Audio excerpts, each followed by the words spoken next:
and this is Define Thy, where we define thy path of our character. Now, before we go adding on to new little things onto this laptop from the games we're going to play, I want to thank soloPAW for sponsoring today's episode, as well as Bitcoin Live DB Network. Now, if you haven't heard of soloPAW, well, they're like a little black book that's made from stone paper.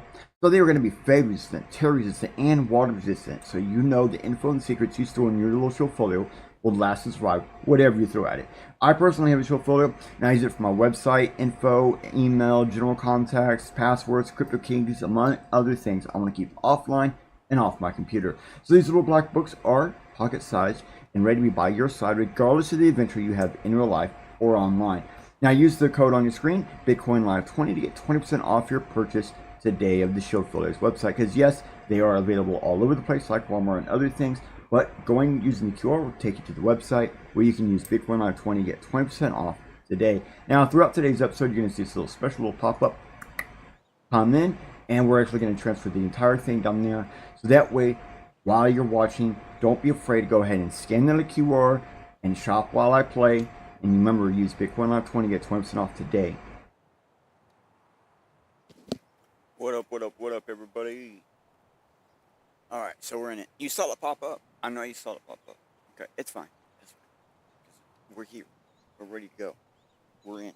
Like, I didn't actually do my vocal test or anything else. Somehow behind.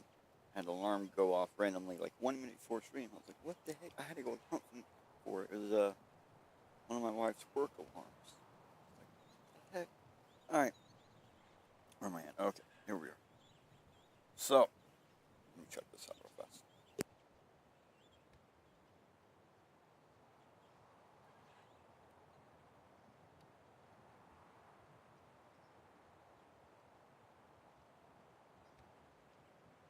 Alright, okay. Alright. Okay, well, as it is, already today, I'm having issues. My sound card, my blob, he ain't blobbing. He's not doing his blobby thing. See what, like, if I do this, you see the visualizer down below doing this thing? But blobby ain't doing his thing, man. I'm gonna have to have blobby checked. I don't know what happened. It has something to do with the pipeline, like the way I'm collecting the sound, the way I'm doing it. It has something to do with that because it was messing with OBS, and OBS obviously do a couple things and it says, oh, you know what, I'm going to take over this, and it took over it. So, well,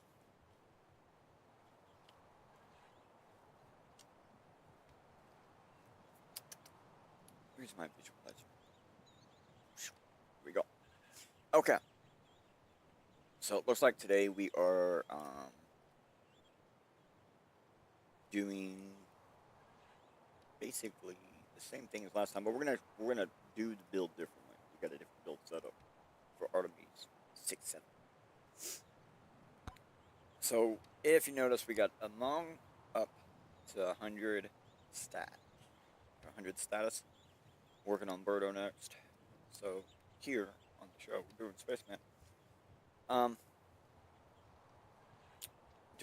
do not have it put on. Let me go ahead and what we got going today.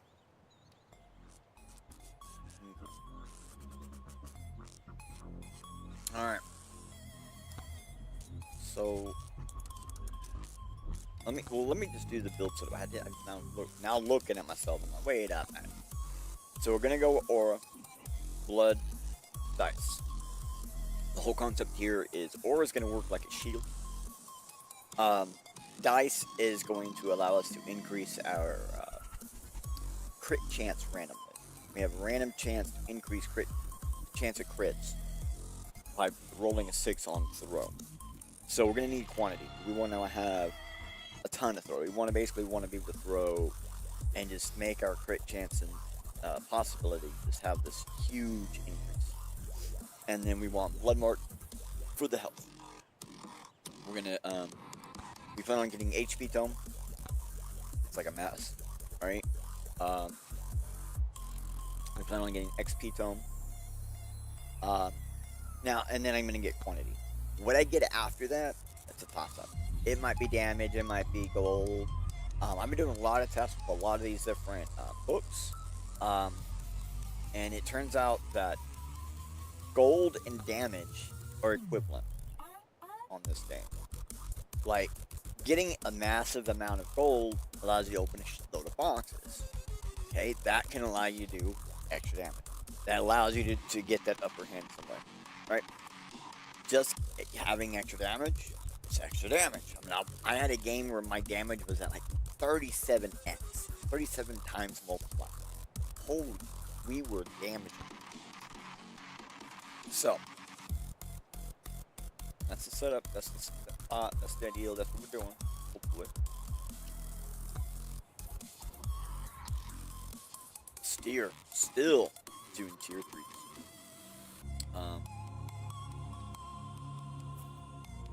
I kind of want to do the other lane. I just love forests. It's one of my favorite spots. Let's just do it. But if you're in the chat, pretty much anywhere except for Odyssey, is I think the only one I don't have an API structure for to be able to pull in the actual chat. Go ahead and say hello. Say what's up. If you want at any point in time, you can type in 1, 2, or 3, and I will pick one of these based on that. You can also put in 0, 1, or 2. Let's just go with 1, 2, 3. That's it. Make it simpler. Because when I see 0, I'm going to be thinking my main weapon. So let's go 1, 2, 3. And for example, we're going to pick 1.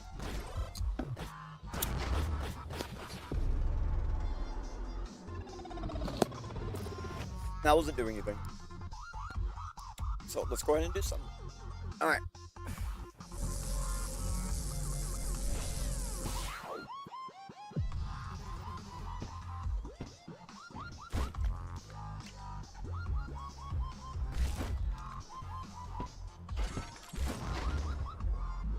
But yeah.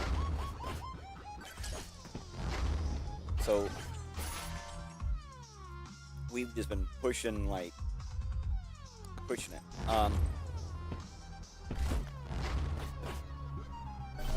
I've been doing double toxic builds. Getting that toxic barrel, because like basically the things that are higher price are obviously better. In some degree, some manner, somehow, some way, they're better than whatever else is on the thing. It might not be what you want, and so therefore it might not be better for you, right? It's still better in some way.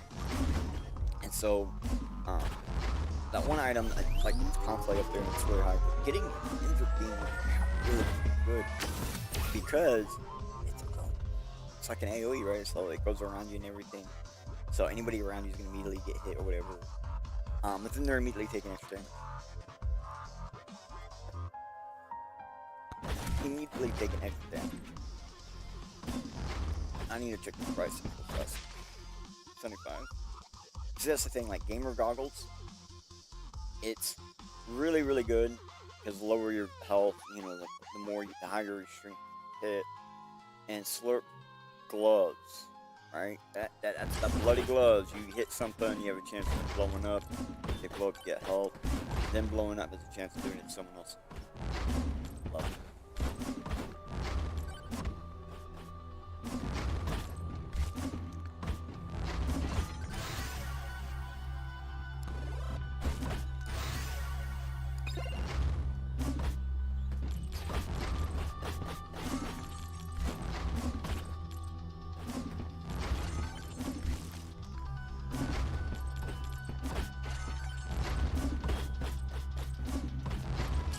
Drop down, grab those. Get that beefy ring. We already know we're going to get health, and that's going to give us basically a multiplier of 10% on our damage per 100. And I didn't even get a chance to really use it because I was going best to try. See, that's one thing this game always gets me. Like, you got to be greedy, but you can't be greedy. You gotta have this, like, you know, level of, well, be greedy and don't be greedy, or be greedy at the right time, some manner like that.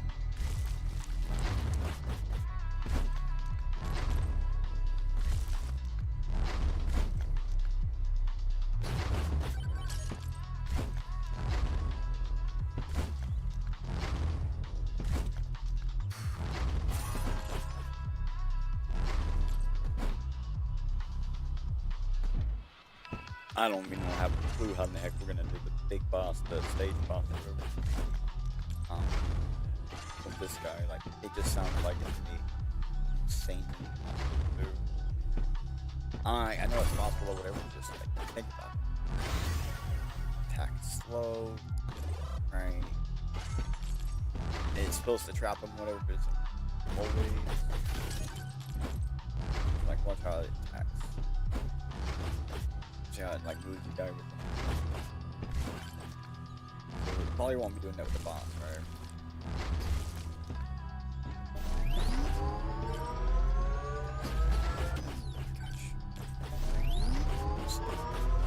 This one and a couple other characters, like the bird, Muck, skateboarder, and Calcium.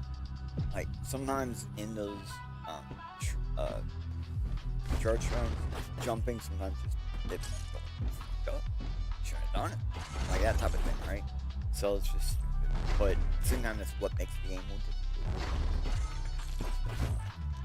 But it really got me there. My brain was like, you gotta jump, and then I'm gonna play this character that often, so I'm like, oh yeah, that's right.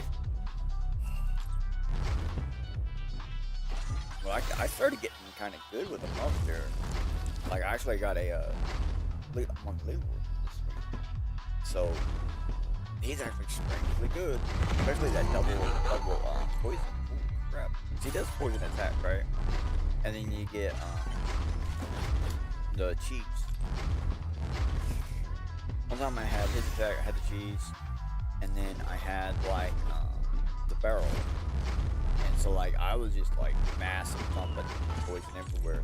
But then I had that thing where people who are poisoned, you get overprotection or whatever, 242, and that was saying like health was constantly going up and down.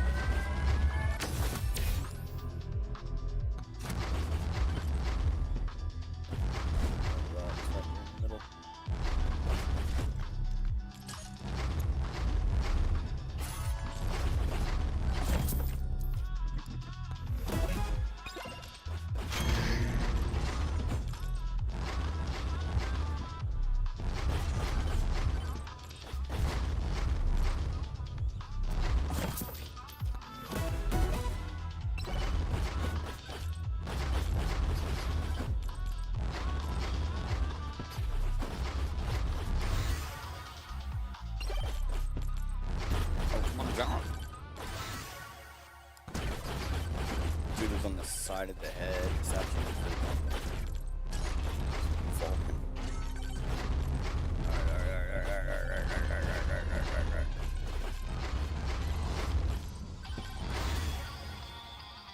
yeah, let's do that again.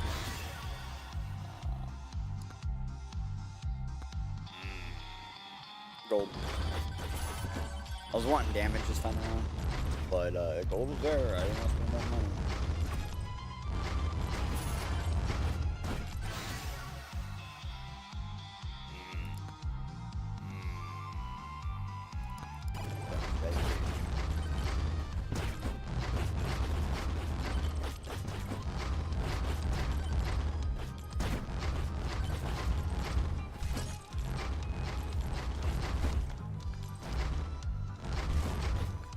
Yes, we're doing the slide jump.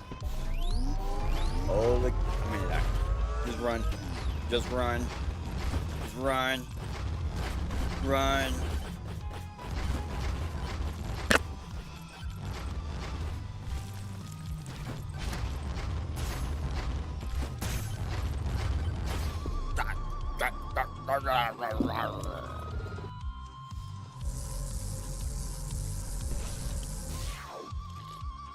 Actually, can't change songs.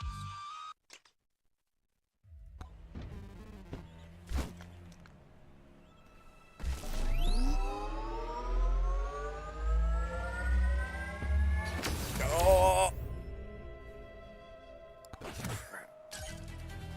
Actually, I started like I was working on 3D Change Perspectives episode last week. We had that last weekend. And so this week, I kind of started already working for the next one, which is next weekend. And I don't know, I'm doing something kind of stupid, but I don't know, it might have a fun aspect. And so that's the only reason why I'm doing it. It might be fun. And but I have a lot, like I started making a game thing, and basically it's just like I don't know, the game making. That's not even the right term either. It's basically like a template for just running Python, like flatter. So basic D&G styled RPGs. So, simple games. And I'm working like basically like I have this thing where it's not a full game or anything. It doesn't actually play anything, just the bosses. But it's basic mechanics of the game and stuff. And I've never been really all that happy with it. Like, what I wanted for it was a bit different than what I have. So this week I started working on something new that's more for what I have, not like what I want, more for what I have. And we're rebuilding basically the whole thing, trying to find a simpler solution. So basically, like the program I'm talking about is the game. It's a massive program. It's a single file. I love this file, but it's just massive, and it becomes cost heavy for workload production. Like, you're gonna want to make a change here or whatever. It's like, don't code Python. I have to do something. I have to go to an AI and have it take my code, put it to Python, and apply it to the thing, and then talk time. It's really expensive. And when I say expensive, I do mean like work, like CPU expensive. A lot of processing has to be done, just to get that change. So this new system, the new thing I'm doing, that's using basically the game builder. I don't plan on reusing the map. There's like a map generator. It's an auto map. Not auto map maker, but auto map generator. I don't plan on reusing it. Because it's designed in a very specific way. There's a really good chance that everything I'm working on just kind of sort of works. Right now, it's like it loads a single level, and you play a single level right now. And at the moment, it's pure text. I do want to get the PNG set up. I'm going to do with Hello on Python. So Python image layers.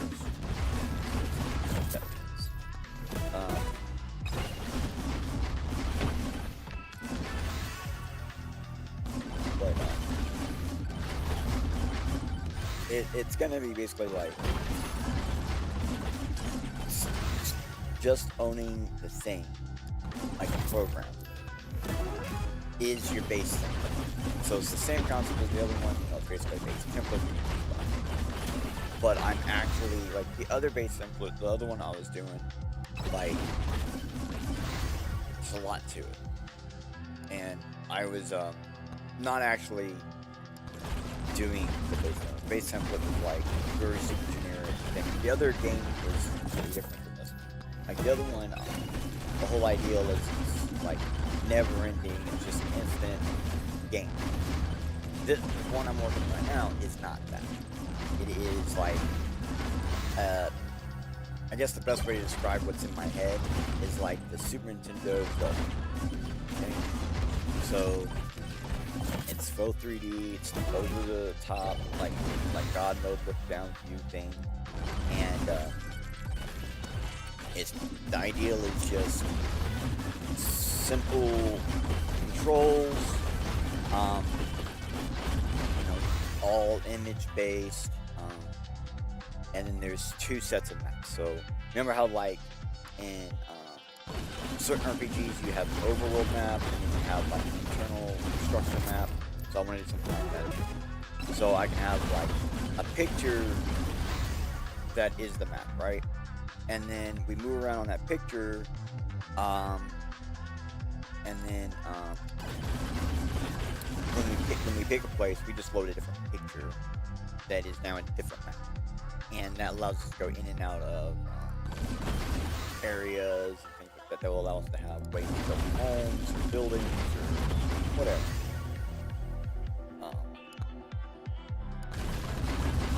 Old-fashioned techniques, basically. And the way this is done is like there's some files you can edit.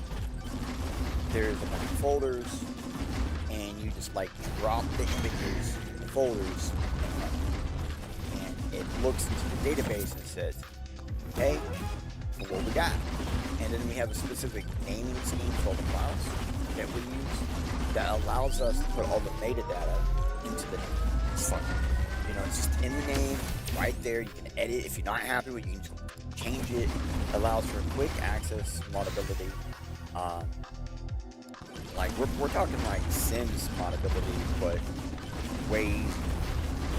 Sims have like an all-loaded database and things like that. So, and that's kind of like my specialty. Like the other program, it has a fully module database system too, where like the original game thing I'm taking from a pixel back. It's on GitHub. It basically has this thing where like if there's a file, right, and so it can see the file, then it loads it, and based on like where it's at, the thing, or what its name is. Now the other one, the naming scheme is super important because there's a file that it reads from that says, hey, is this name in that file? And if it is, we'll pull information from that file, which is something that you can edit, which just basically explains all assets, the entire game assets, all of them. You put it in this file, and then it basically can read from this file on the fly. But at the beginning, it reads the entire file, and that allows it to have like an original course type thing. So it's like, okay, this is the original setup, blah blah blah.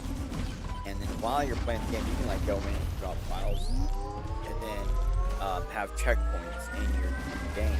So like you go to you're transversing from like one map to another map. It would like basically be like it does a check. And so the one I'm doing right now, I have a weird idea for it, and I need a little bit of sincerity in there. So I've already like set the game up. Like I don't have like you do stuff with AI. When you're building anything with AI, you kind of got to pre-plan without telling it to pre-plan. Okay, if you tell the AI, oh yeah, bro, we're gonna do blah blah blah. Sometimes it puts it like in a note somewhere or something, and it will ensure you do it.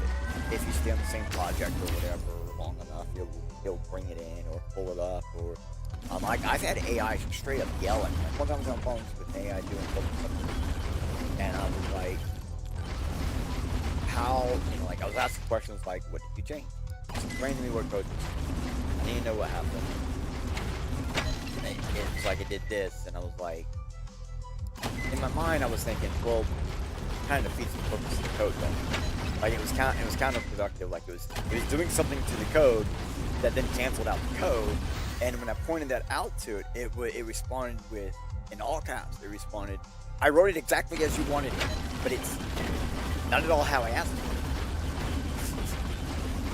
So that kind of crap happens all the fucking time. I fucking hate it, right? And and then another thing you have to worry about is sometimes the AI will be like, this is the finished product. And if you don't see that it gives you this some point in time in your prompt history or your output, whatever, if you don't see that it said this is the final version, then basically you're gonna get stuck in a spot where it just keeps giving you the exact same code. You're gonna go, why are you doing this? If you ask it why it would just straight up lie to you. And so you go, oh yeah, I did. You're like, oh, here's an update code. You give the exact same code again. You just do that over and over and over. Because it said this is the final version, so every time it tries to try to update it, somewhere, somehow, it has something that says, no, this is the final version. So then it goes, oh, final version, and then boom, it stops.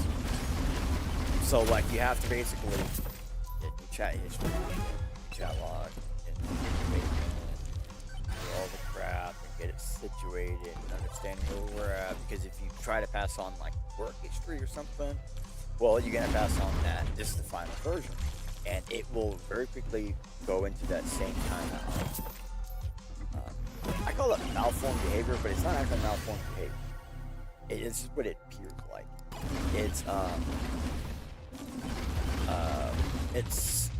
I think it's prompt injecting security protection code, but it's anti-display. I hate these. There's a lot you can do with anti-display. Like you can make AI completely incompetent just because it thinks it's being attacked, so it puts in a security, it turns on a security protocol that basically randomly jumbles or messes up prompts both. So it can get really confusing.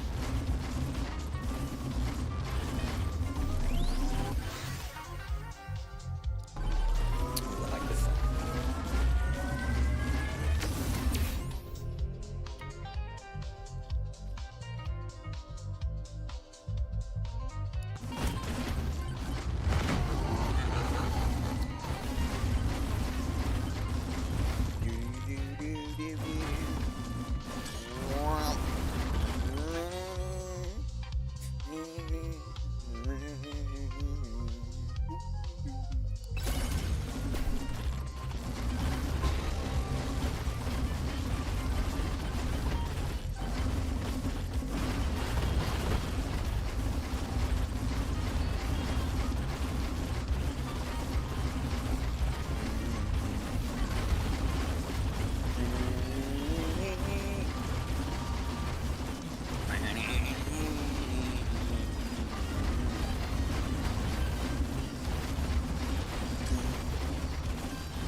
But anyway, back to the gameplay I'm making. So like, the original game in the background is a multi-styled RTS, that's real-time strategy. And it basically is a hybrid control scheme. I wanted to get it where it had all three forms of like first-person, second-person, third-person. And that game originally I wanted to have a specialized second-person view, but now it has a specialized third-person view. So the new one won't have any of that. None of it. Now it's huge hassle. I don't want to do that again. I mean, the pixelated backgrounds, there's a reason for it, right?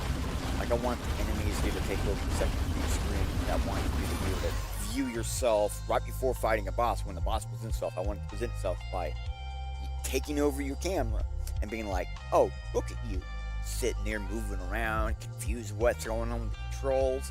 As it comes up closer and you get bigger and you then realize, oh, that's me. Oh shit, that's really me. And then you start to fight the boss from his point of view until you die. And then it goes back to you. So if you can kill the boss in his point of view, you get to see him die in his point of view. And then it goes back to you. But like, I don't have that camera thing, second person view camera, that don't got that work, right? So it's got a specialized third person. I don't want to fuck with that. It's really specialized.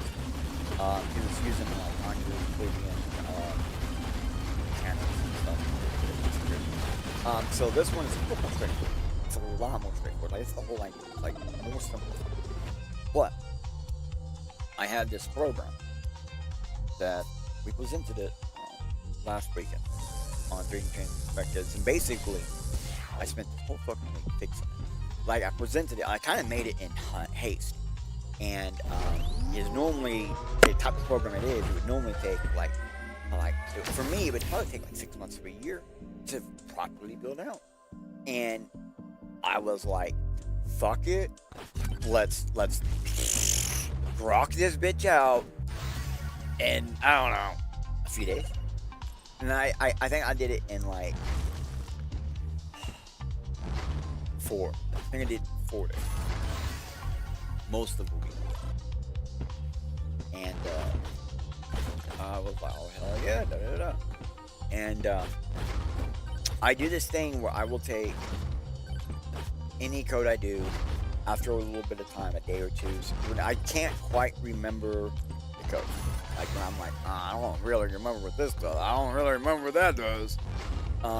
Or any code I don't know how to read. Like I know how to read some Python. I don't fully understand it, but I know how to read it some, right? So like that, it technically counts as I don't know.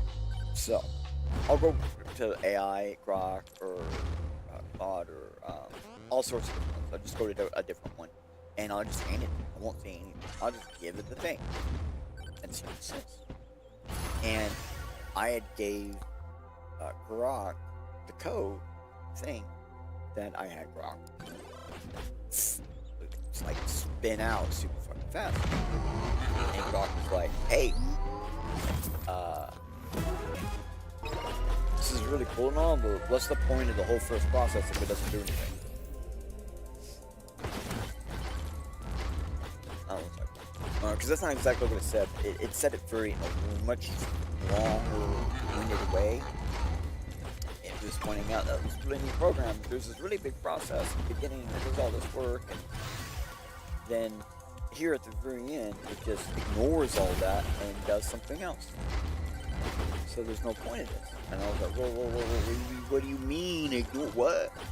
And I just simply I said it like, hey, I'm really trying to use that. I must have forgot about this or something. It's a mistake on my part. I just basically claimed stupidity, right? Oh, I'm dumb. Well, I am dumb. But I mean, like, this is like sometimes the best way the AI to just go, he doesn't know what to do. Let me just figure it out. Sometimes you just basically have to explain to the AI, hey, I thought I knew what I was doing. Guess what?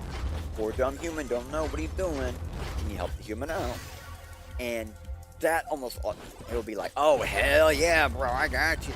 And it really did. I just kind of explained. I said, hey, look, man, I really thought I was using that in the output. Is there any way you can just fix that? And then I was like, well, while you're at it, tell me what else is fucking wrong. And there was a couple of things, not in that specialized process that I created, that was like solid. But of course, that was originally done in JavaScript, so of course it's fucking solid.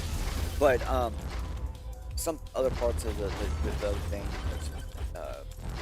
output glitches and stuff like that. But most importantly, I got sync set up. So you didn't watch the last episode of 3D Change Perspectives, you're missing it. Because we did an entire episode on just basically building PQC key, which is post-quantum cryptography key. You know, so that's like the new thing you always hear when we talk about PQC, post-quantum cryptography. When you get to that post-quantum stuff, well, alright, so I got a key generator that a Raspberry Pi 3 should be able to work. A Raspberry Pi 4 will definitely be able to work. Well, I'm going to still say on Raspberry Pi 4 should, okay? It definitely, the RAM limit, not the problem. The problem with Raspberry Pi 4 is I haven't tested it. And it most definitely would work on Raspberry Pi 5. It's modern architecture and something like that. Like it actually meets suitable limits. I think actually my computer is very cool. One of the computers I have that I tested this on is very close to Raspberry Pi 5, including architecture. It's just a different type of mini computer. So it was like, okay, yeah, that should really work. And that means that like nodes that you use on Bitcoin, narrow nodes, like common nodes, should be able to run this program to create graphic keys for post-quantum keys. Well, so here's the thing, man. Like, I was looking at Sphinx. Now that I gotta work, I was really looking. And I like the type of cryptography it is, right? I have superposition text on GitHub SPX, or SUPOSXT, supposed. I have that, which is a very similar in design. It's modularized based hash graph that scrape into a hash.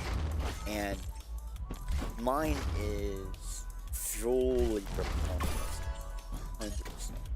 Well, I noticed Sphinx is like maybe 70 to 80%. Like, and I mean, okay, so like when I say deterministic, I don't mean the output's deterministic. I mean we are using determined data to create the hash. Meaning, like, you can modify this hash in some manner. And I haven't actually like looked at the code or had anything break down the code or anything like that. So, well, okay, now I'm like, I did review the project on 3D perspectives. I have memory of looking at some of the code, and I remember going, wait, I think I can do something with this. Someone has already done something with it once before. Sphinx is Sphinx, and I'm talking about Sphinx Plus.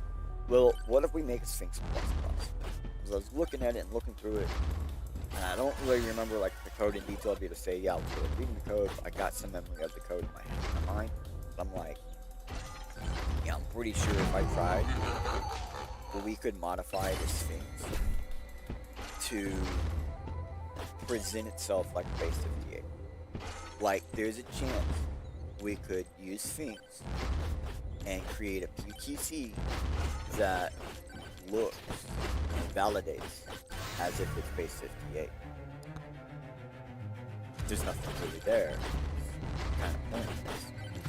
But if you was to try to validate like C Sphinx plus, which doesn't exist, Sphinx plus doesn't exist, so I'm saying I can go ahead and try to make it, try to take the Sphinx and modify it to do this, then you could have post-quantum protections on Bitcoin without doing Bitcoin upgrade, on anything without doing the upgrade. Anything that's base 58 signature, which is basically like everything up to 2009. Like, and in 2008, it was, I want to say like 80% of the hold was on a base 58 signature style, because I'm like, almost all of your main cryptography things use it. It's really handy, because if you have the mounts, you can just open that page, right? So it's like, it's this really neat thing where it's fairly secure, it's generalized in a manner where we can like just look at it, right? Like, there are some people that can look at a base 58 and they can just be like, oh yeah, it's base 58.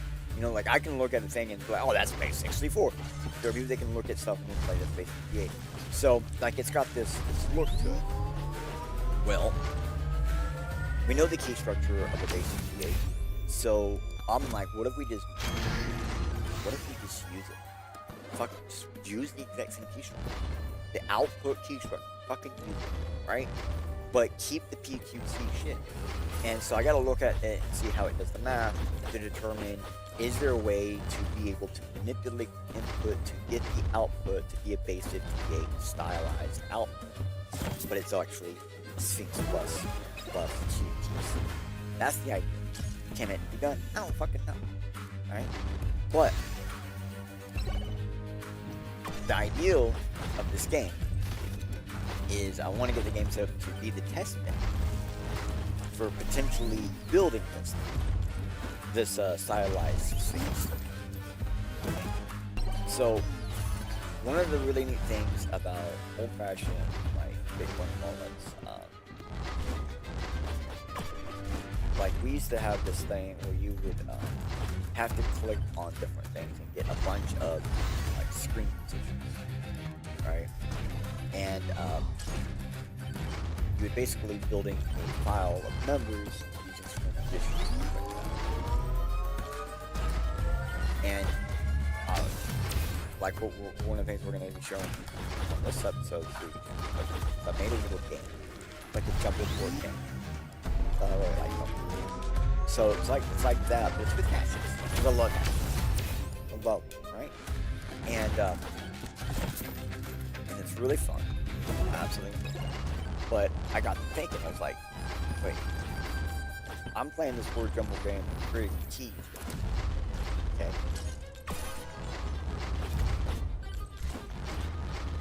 why can't I just play a game and create keys? That's the real ideal here for what I'm doing. The new version of Pixel Backgrounds, which is not Pixel Backgrounds, it's still going to be a background inspired something to love background. Media like that, lost a lot of stuff in the background. Okay.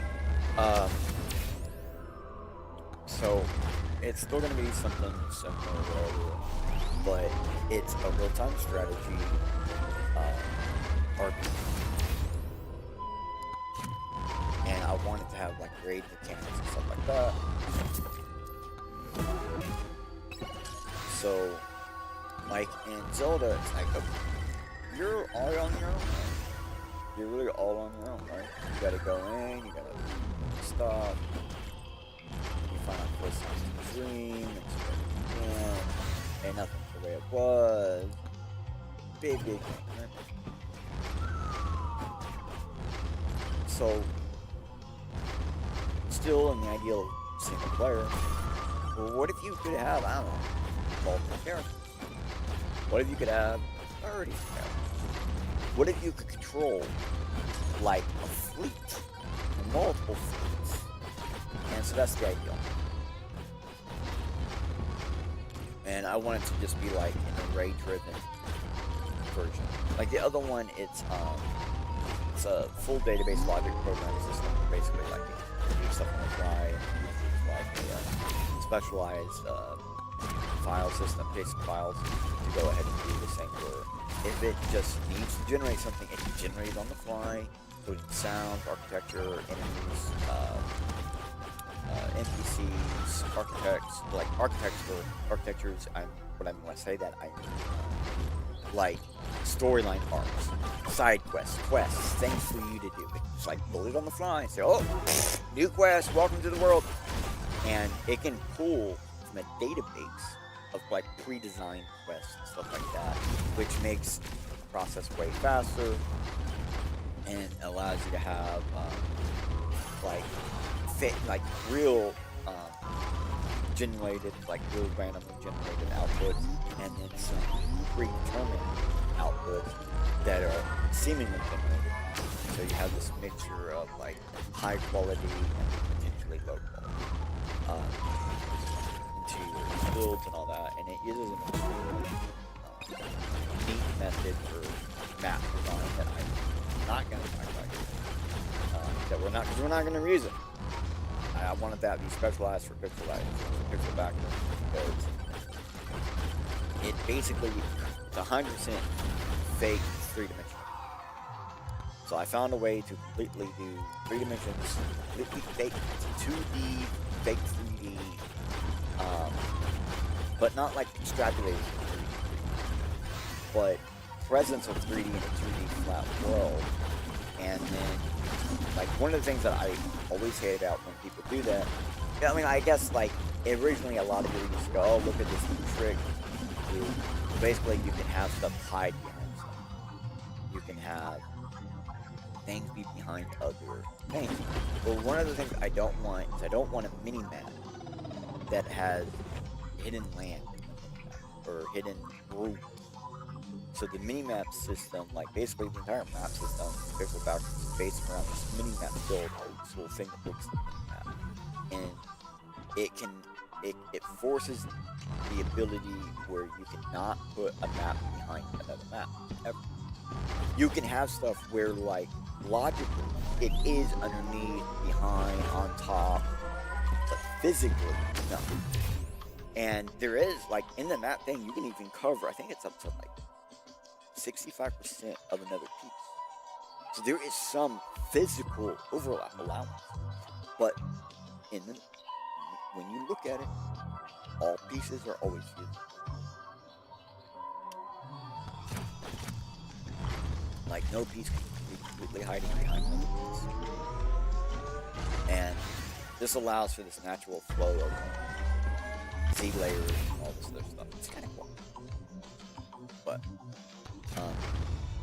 I do want to take on that whole like unique Z layering approach, but I don't want the map system. I don't want to predetermined. And the map building system, the way it works, it starts off at 0, 0, starts in a very specific spot for 0, 0, and just builds on from there, and whatever it builds, it builds. So the ideal here is it might not always build like square maps. It might build a circle map. It might build an hexagon map. It might build a squid map, a squiggly map, or a celestial map. And the user, the person who builds the map, puts the pictures together and says, oh, and then names it, oh, that's my map, has the opportunity to actually force the system to create the map. So, and this one will allow for like disjoint pieces and other stuff that you probably haven't done on the map. While the other map system doesn't allow for that. It's like extremely specialized. But it's for backrooms. And in the backrooms, it's kind of like non-completing. And so we have so I had to create a mini-map for picture backrooms, which is Euclidean viewed, non-Euclidean allowance topology. Which is not easy to do. Because non-Euclidean likes to flow weird ways. Euclidean is like more straightforward. Like the one I'm on right now is Euclidean. So pretty simple. Non-Euclidean, well, that might be a tunnel. Like, well, jump up to the side, I can probably go in. And I don't mean like go through them, like the opening, like this opening here, I might go somewhere completely different. I go in there and end up, on the top of that building over there in the back. Out of a hole, the exit out. Like I said, it's a tunnel, there'd be a hole in the top.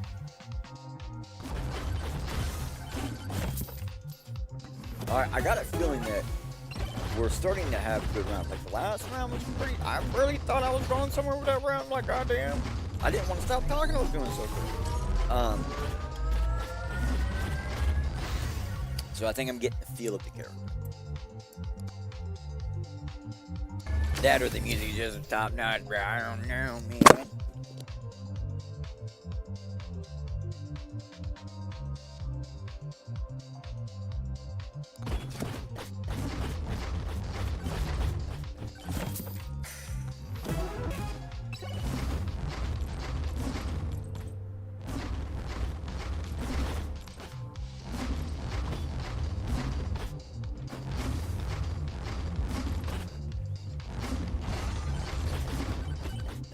When I'm practicing playing the game and stuff, I always tell myself this is actually a game about breaking pots. I always remind myself that this is actually a game about breaking pots and opening chests. That's what the game really is. There's just a whole bunch of people mad that I'm breaking their shit and stealing their stuff. So, we gotta deal with it.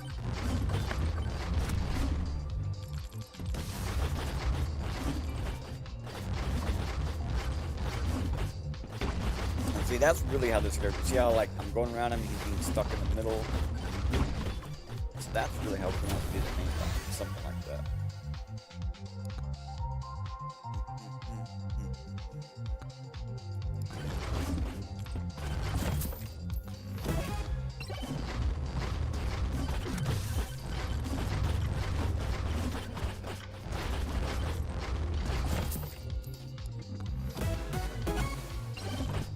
Yeah, this is actually the soundtrack for that game thing, Pictures Backwards.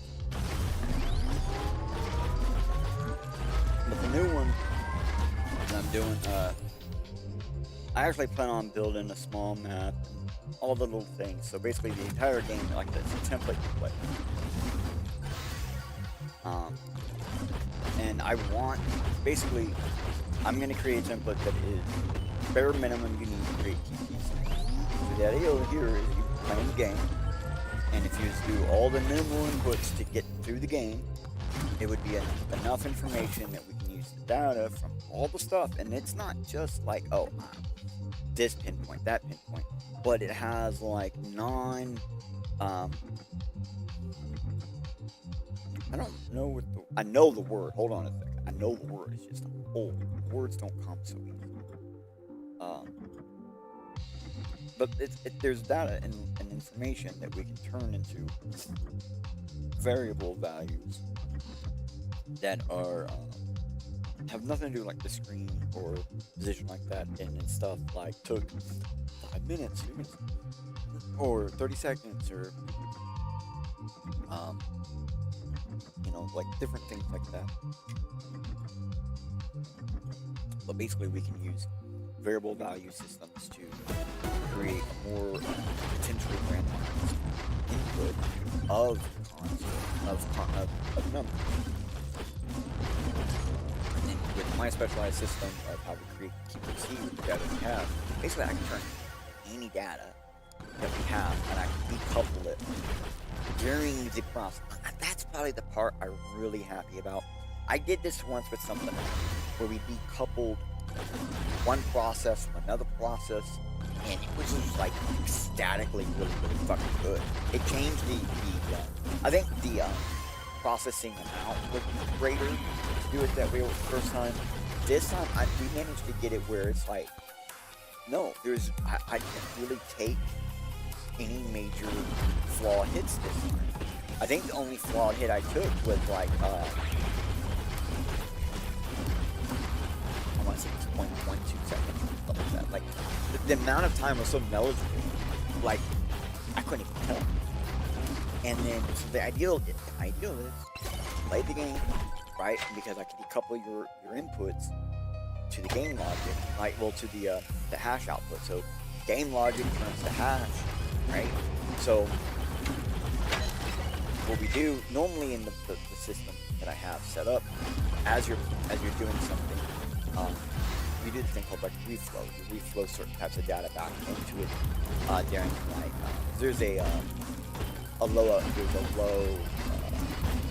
there's a way to remove low entropy. I have a specialized method to find low entropy and just completely cut it out. We just get rid of that bitch. We don't need low. We want high entropy. We want the best and the highest entropy possible. We just fucking get rid of all the lowest things. And so during that time, we need more data to replace that data.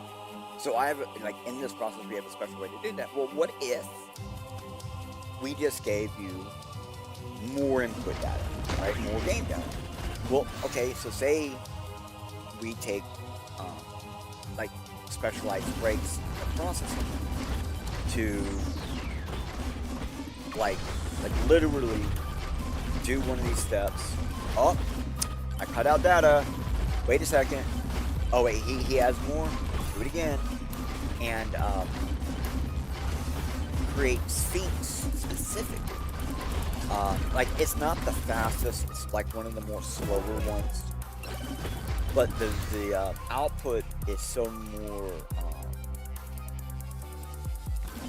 determinable that we can create structure of DRM around. Basically, there's a role system in the hashes. Okay? So we can be like, oh, this person generated role blank. That means they did X in the game. So therefore, we need to look at the hash, and between this point and that point, we see this value structure, which in decimal equivalates to, hold on a second, look at my page. So decimal, that equivalates to X value, place that into this variable, and now we have like hash-based game, or hash-based on-the-fly generated DRM structure for the game, where playing the game creates the keys, and then you have it set up where beat the boss, get the master. So you get all your role keys, you get all your public keys, but no master. So you're like, well, bro, you can't really do a whole lot without a master key, right? And then you start to look at it and you're like, whoa, I got no private keys. You want private key? You better watch the credits, baby. Finish the credits. So you have that thing set up where if you have to beat the boss, you can't even see the credits, right? But if you beat the boss, you immediately get the credits, right? But after that, you'll have like a thing where you can just go to and watch the credits. So you could be playing, say you want an output where you don't have private keys, or you don't have master keys, you want private keys, but no master keys. And you're like, yeah, I just want like roll 0 through 5, or roll 1 through 5.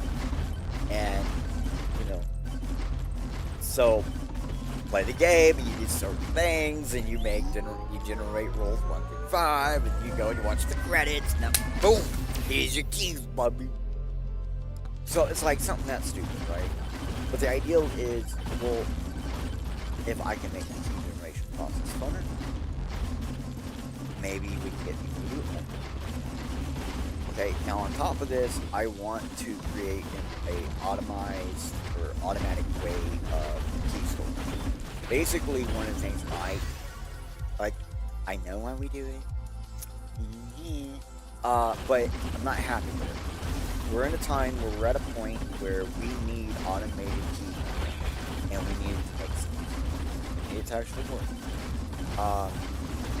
So I've been working on a new type of graphics, PQC graphics system. This allows me to wrap data inside of the QC, of like a post-quantum cryptography key, but it's not actually in the key, it's wrapped with the key. So you need the key to open it. Okay. So, I don't know if you're hearing me, but that basically means I have a way to take anything and wrap it with these keys we've been making. So, we can just offload a wrapped key, material into your database as a zip. Now we have password protected file. We just password protect the zip on creation, right? Maybe use a G-zip or something. And then, you know what? Actually, the way we have it set up, I'm just going to say, we have a specialized QQC itty bitty site system that I'm still fully getting it where it works right. But basically, I fully get links using it that use QQC set up cryptography, and the system uses the Bertolli and LMDA compression to get extremely small links of the data that contains the full set of information. And that's how we actually plan on transferring stuff around. So, let me put that into a zip file. So the thing that we're giving you that contains your keys is actually a link you can send to somebody securely, because it's secured by the link. It's kind of stupid. And when I say stupid, I mean it's basically all the hash link technology I've ever invented, I've ever fucked with. It's like I used to be not an mentor, but like I used to be the gopher. I used to get all the top, or not even top, with digital. Like I used to have to do all the email responses. People would send me like handwritten note pictures, and I'd have to turn them into text files. And people would be like, "Hey, I need these two things combined." Like basically everything I'm making AI do for me, I used to do when I was in like high school as like an intern for some for those in HashNet site. There was a HashNet company. Intern for when I was in college, blind doing. But early days of the internet, you could do stuff like that. And basically, I was like, "Hey, I don't want money. Just I want more. I want to learn more about this. Help me learn. Help me understand." And I ended up getting a mentor, a hash mentor, that he was like the bee's motherfucking knees. I would have never met this guy if it wasn't for this stupid internship, which was basically an open call internship. It was originally all data processing and from like image to text or whatever, because like basically these guys were doing like handwritten notes, and they didn't have the time or want or need or whatever to be able to like, hey, I need this written to code. So they would they hired people like me to just do it. Like I would get emails, I'd have to take that picture, turn it to learn that, read it, write it as it says.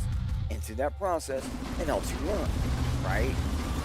They're like, oh, okay, here's a script system that allows you to do blah, blah, blah, blah, blah. And it's all written on there. You just got to read it and do it. And then, know, sometimes you might have to back up. You're like, yeah, I don't know what this is. You have a piece of paper or something. There's another one. So I would like save all my outputs and stuff, everything that I did for these people. I would save them and stuff, and like that was my reference material for later in the future. And I started creating like a database of scenes, right? What else are you gonna do with it? And it ended up coming on super fucking handy. No, okay, we're on the next one. We're on this one. It ended up coming really handy. I really thought I was gonna go somewhere that time. I'm not getting build up like I'm wanting. Like basically when we do the exact same build up with a monk and with birds, basically with anybody, I'm gonna use a completely different character. I'm gonna do the exact same build up. There's something about this this black hole stuff that I hate. I just haven't figured out the right way to use it, I think. Originally I was using it with Tornado, and I was hoping all these things would work together. Nah. Sometimes I think I need to use it with knockback, right? I need to just get the knockback thing instead of damage, and just take the hit on my end, take F it, keep going. Alright, so we're going to do this build, any other character, right? That's what I said, right? Okay, be sure. Let's go ahead and let's prove this build isn't stupid. It's halfway decent. Alright. I can probably take Ninja. Well, I know I can do Ninja. God damn, this is like Ninja Destructor right here. This build, Ninja. Oh yeah. Because Ninjas are close combat.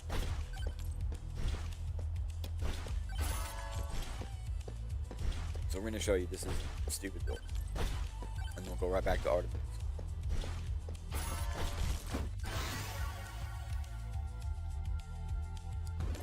Basically, Artemis called into Houston and said, yeah, Houston, we have a small problem. And they went, alright, we're going to send in the sheriff to clean it up. So the sheriff then here to clean it up. Alright, these guys are not playing along well. Keep with their guy. Clean them up. Take care of this.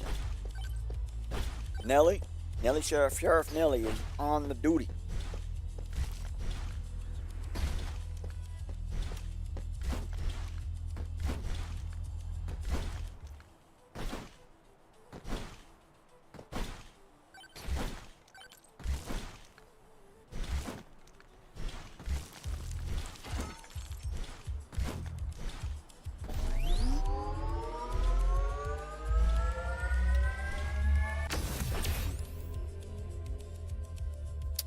Damn. Got him, but the exact same time. Now, something you guys don't realize, or maybe you do if you play, Nelly's a cooldown player. The character with cooldown allows you to have faster attacks, or more attacks, basically. And you ain't gonna see me get cooldown time.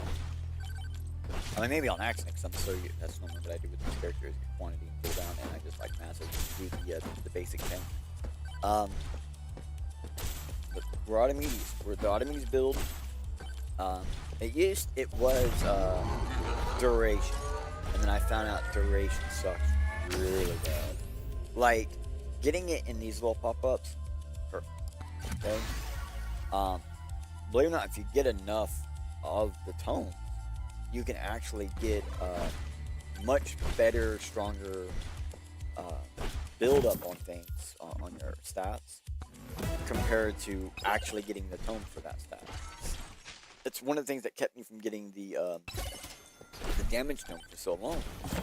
Like I was getting it for a long time, and then I stopped because I found out, oh, not getting damage tone, just getting the thing with the little shrine damage, get your damage up way higher, way faster. Then I found out, well, I mean, you can just do both, right? Like, what are you, stupid Douglas? So, you know, gotta figure out where does what perk benefit you the most. And I've just been learning how to like mix these combinations of things. I'm trying to find like the ultimate combination where any character would be able to use it and it just works. And I had it set up with this aura and stuff. Like Hero Sword's really good, but let me show you what the aura can do, bro. And normally with Nelly, I normally use the gun. I normally have a shotgun. Love shotgun. One of my favorite guns. It has insane damage. For some reason, I have been able to get the aura higher than the fountain. And I ain't gonna lie. Aura with shotty, woohoo! There's your beauty. There's only one way I'm able to get that set up, and that's when using chat. Maybe next time we'll chat it up. And we'll do a chat.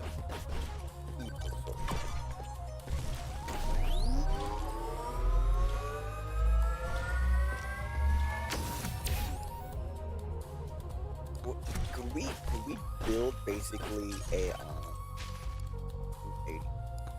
could we basically build Duke Nukem on this game with Chad, the shotgun, Bloodmark, or whatever the blood one's called? I don't know. And dice, so we can like roll the dice. You know, you guys go to casinos. Big Jotty boy. I mean, he's got that aura that kills. So, you know, we might have that. I think that's what we're doing on the next Definy Thy. I think we're just gonna pretend to be Duke Nukem. And we're gonna do a Duke Nukem build.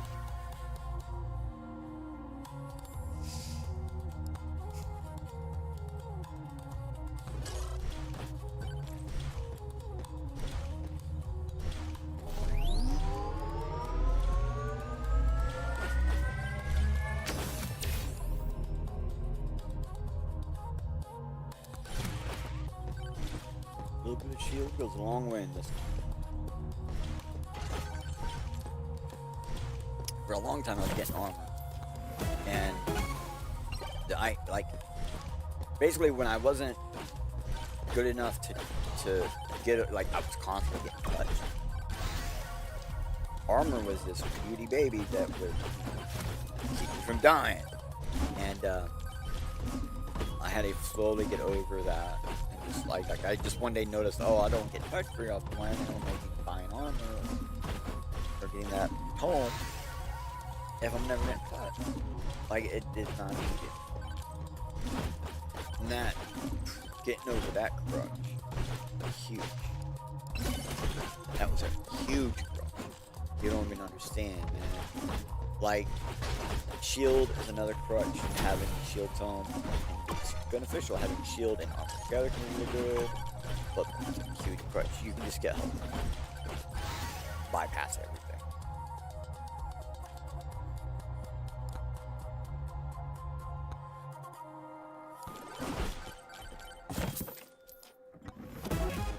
And I want to get gold this time.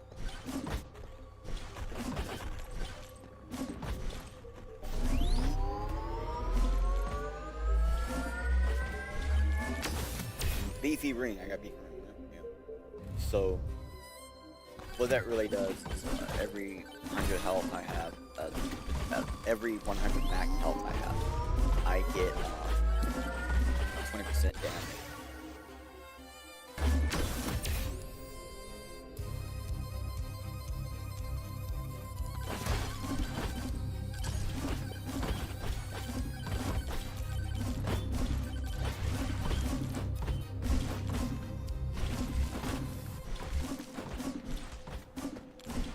Remember earlier how long it took to go up the hill? 3 jumps that time, so I was sliding. I had a good momentum ahead of time. I was able to slide across twice.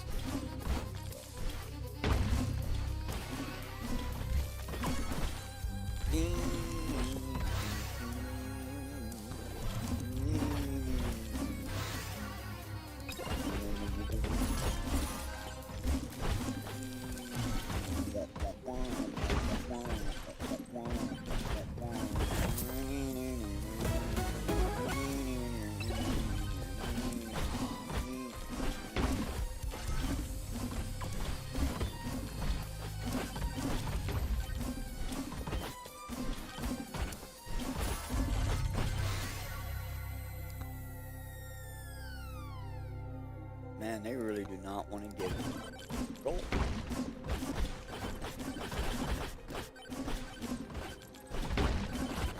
Look, they're eating the boulders, stopping me from getting it. Oh, come on. Like, for real, they don't want me to go.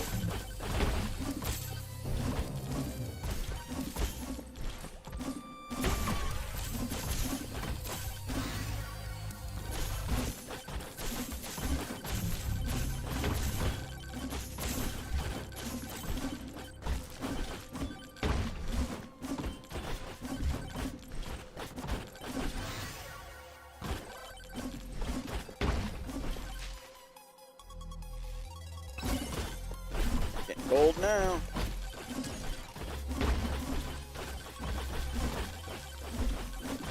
Alright. Here it is.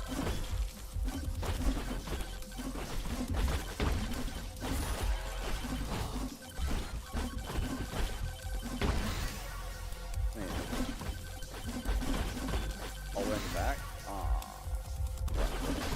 Alright. Okay. I gotta go all the way back to get up there, so.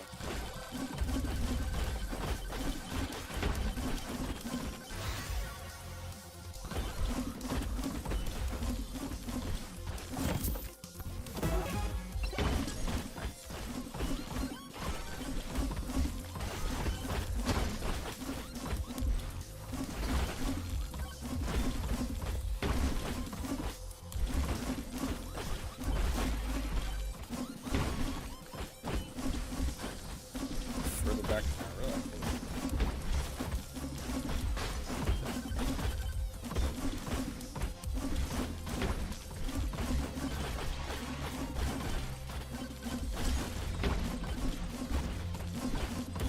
Yeah, discovering that immediately turning on jump, like at the same time you jump, you turn. You get this momentum push or something. You build up this speed kind of quickly.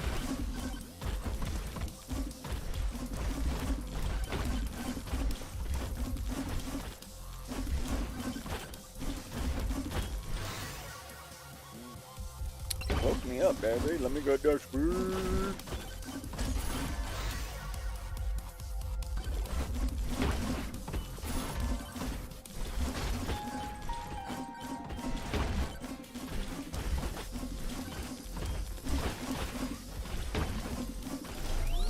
Whoa.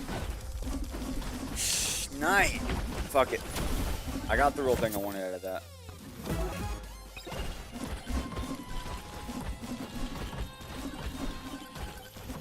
Wait, is it up there? No.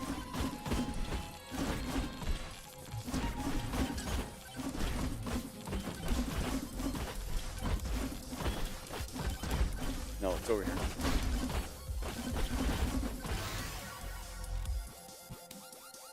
Oh, I think it's on the ground. Yeah.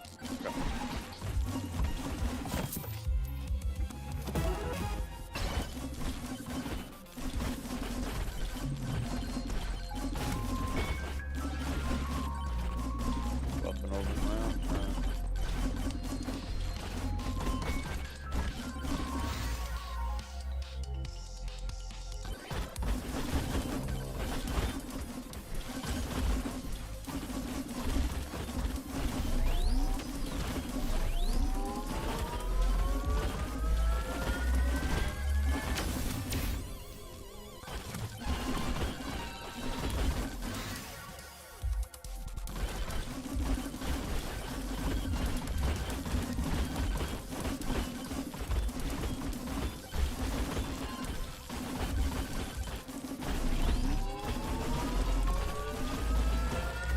What do you mean I ain't moving?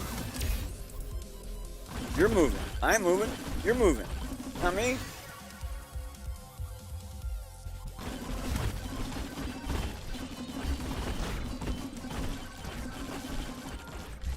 I don't know what you're talking about. I ain't moving at all.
telling you, this is like the setup.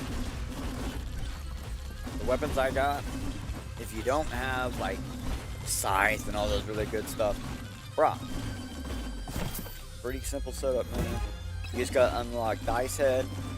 I love playing Dice Head, by the way. And Blood Mark. Really? I think oh, Nelly, you have to unlock Nelly too. Well, no, you don't need Nelly for this. This setup I'm talking about, you don't need Nelly.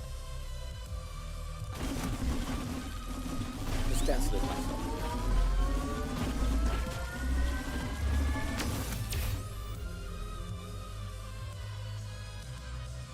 I really like what my stats were. I can't still at 1%. No, I think it's yeah. Oh, yeah, it is.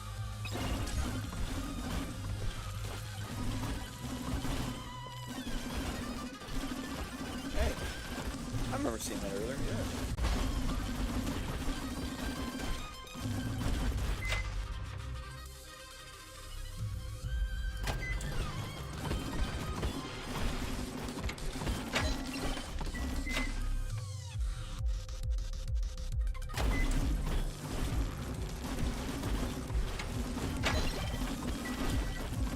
Whoa, whoa, whoa. I thought I had used it once already. As still have one. That's why sometimes I get certain ones to start off. I'm just like, oh, in case it gets used, whatever, I still have one out. Or one out.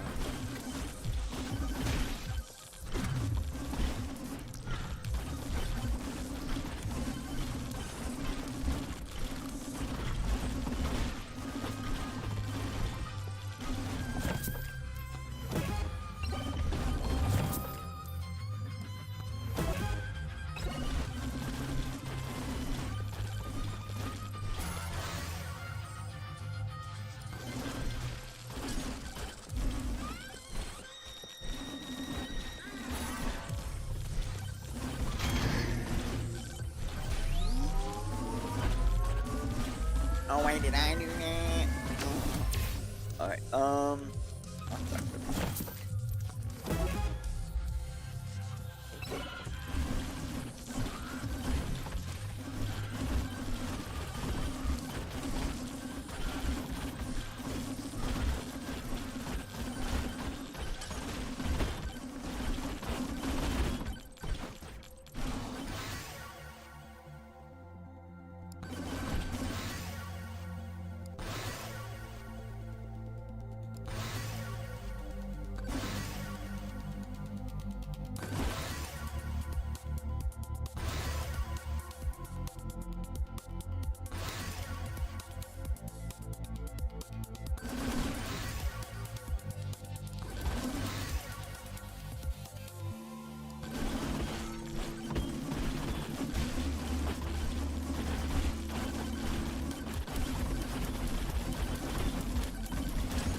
I don't remember seeing that guy earlier or anything.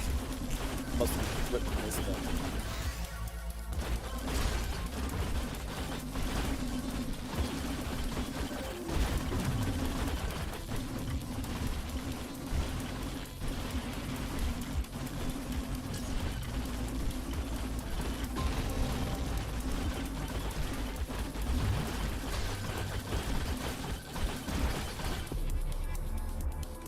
See what I mean? Like, the setup's pretty damn good.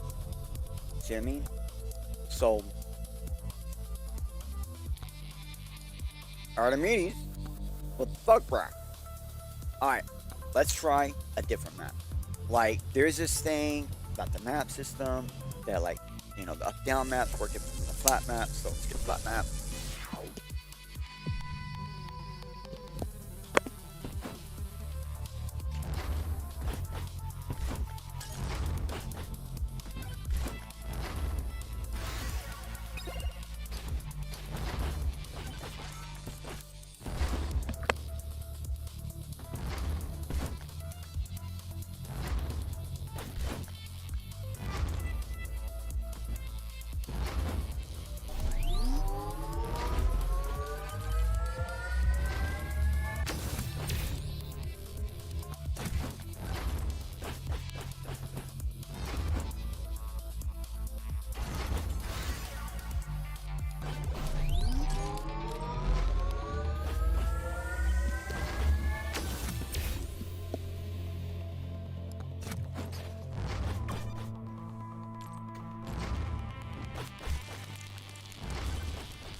Whoa, sorry.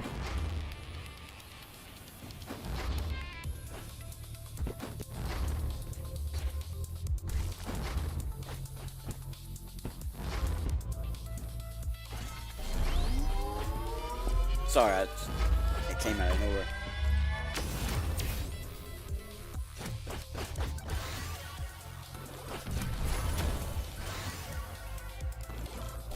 Just immediately got 3 things I needed. Holy crap, thank you. And get that extra little bit of shield.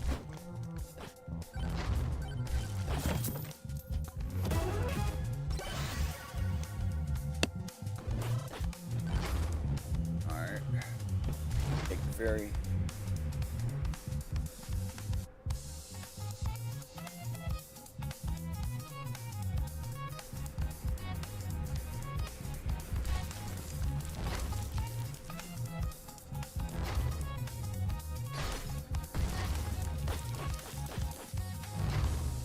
Maybe we gotta try playing an entire round of the game with just like this.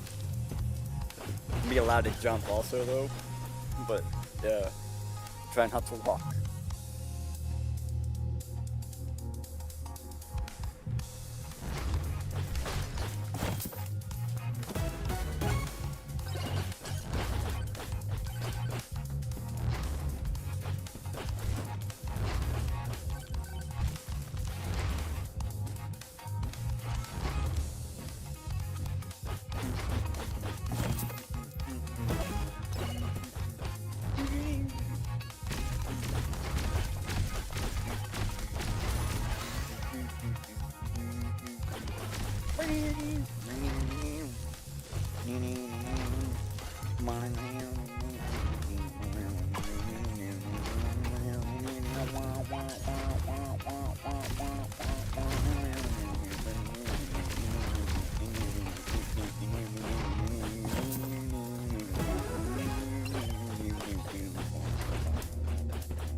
Love this one.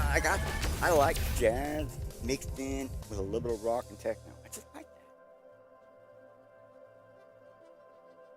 My brain's telling me to get shield. Let's do it. More shield. Shield up, Russians. Running away. Running away.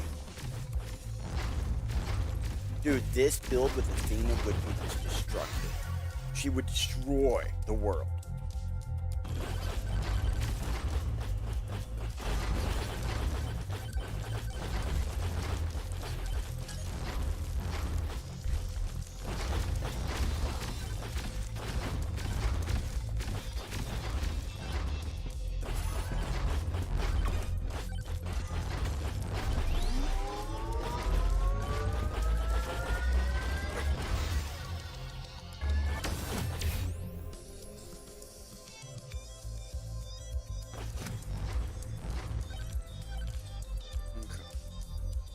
We're gonna slide on over, see if we can get behind the spots. I just kind of missed the boss. Oh, he fell into the ground as I was getting close.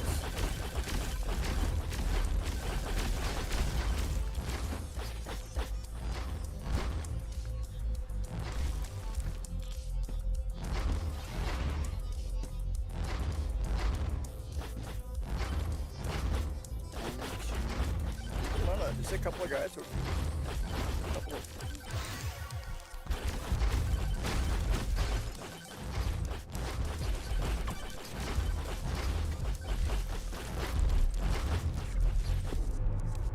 here.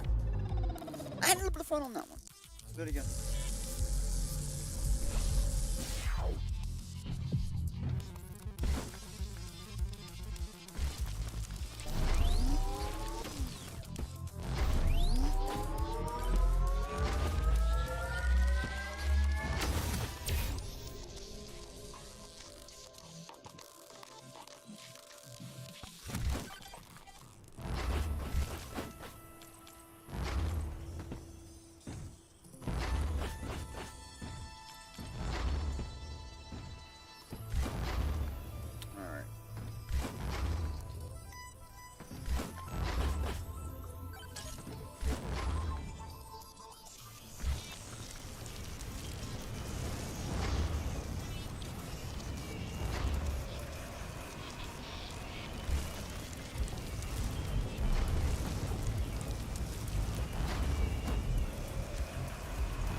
Whew, dude.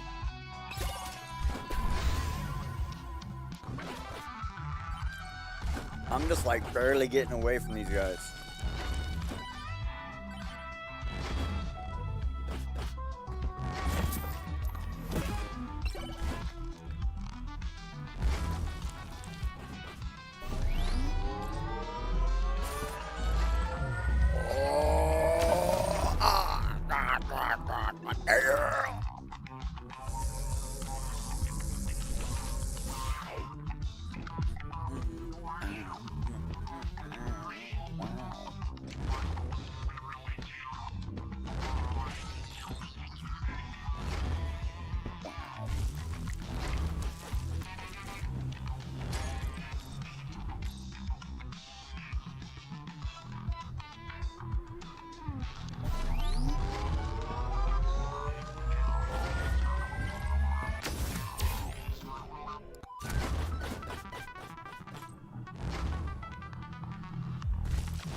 Alright guys, we got this. We just can't die.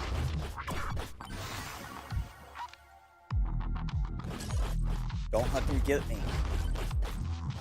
Holy crap. Yes. Alright. Alright, we're gonna get... They got me.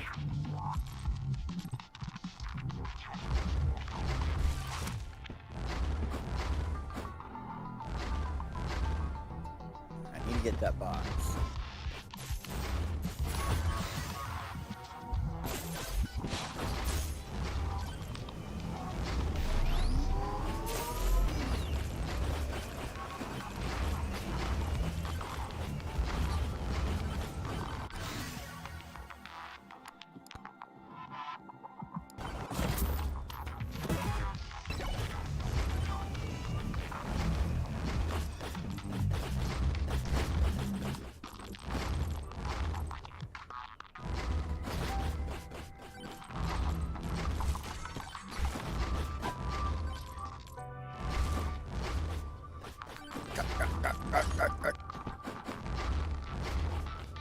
Falling on us.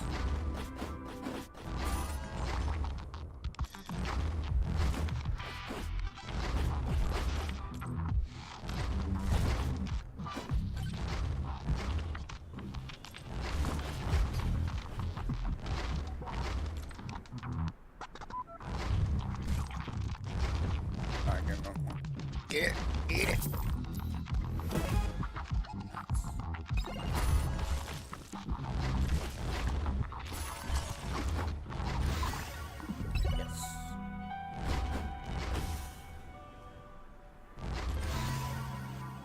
Sorry, yo, but I'm just a little glovey stud. I like to wear all kinds of gloves. Green gloves, red gloves, they had the black gloves. I'd wear those too. I'd wear blue ones. I would like blue ones. Duration increase for wearing, for, you know, like as a glove statement.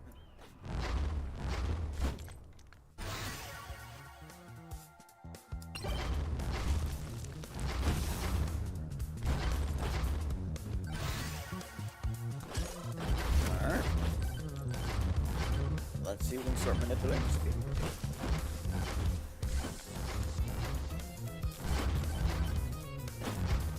Now we increase damage on speed slightly.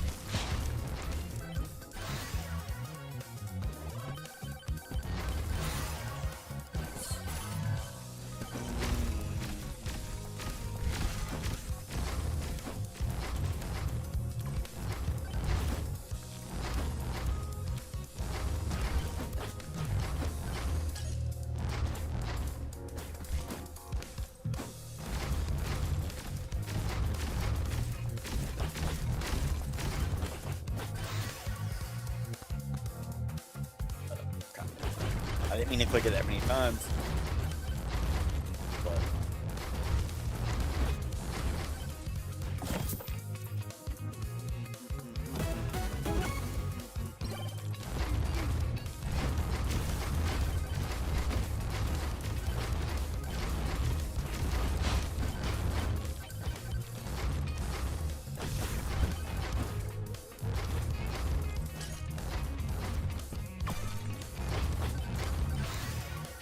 Oh.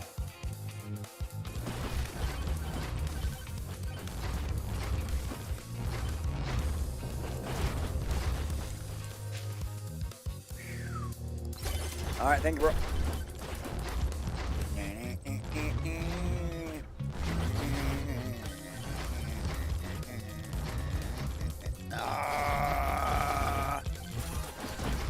Please somebody turn on the shrine, so at least I got the. Doesn't matter. All right.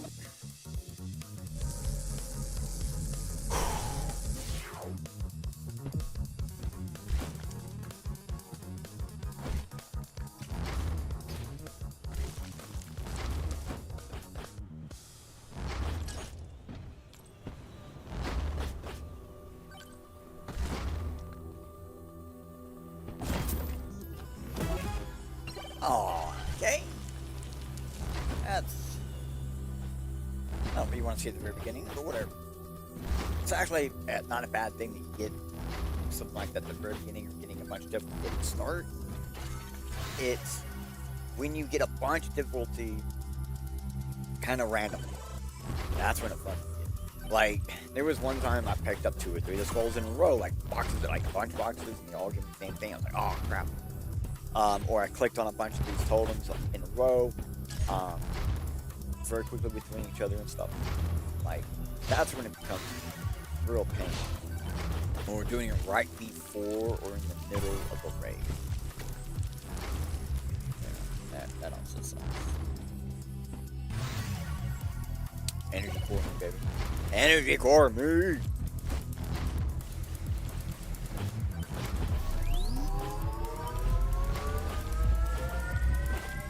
Now we got the tags. Oh, bro. If I could get dang harvester right now. Ooh, yeah.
get the spike thing that had 0 armor, it'll give you like 20%.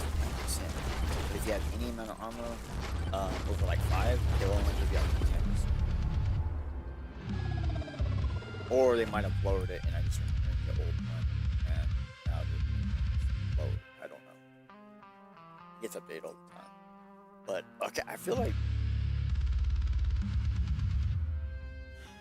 I know it doesn't really seem like it, but I kind of feel like we were doing better that time. I want to do this again. I really thought I was going well.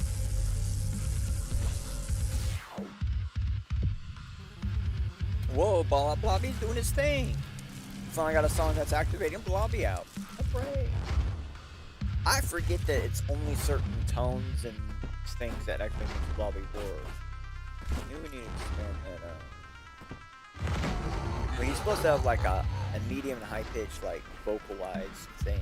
So when I talk, he should do something different. The music, he should do something different. That's the ideal, but I don't think it's working out quite like that.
I think it's like 45 for the XP stuff.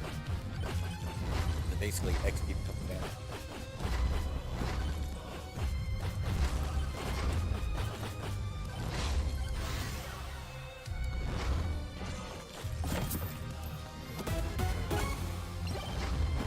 Well, if you guys didn't know what my choice was going to be, you definitely know what my choice is going to be now.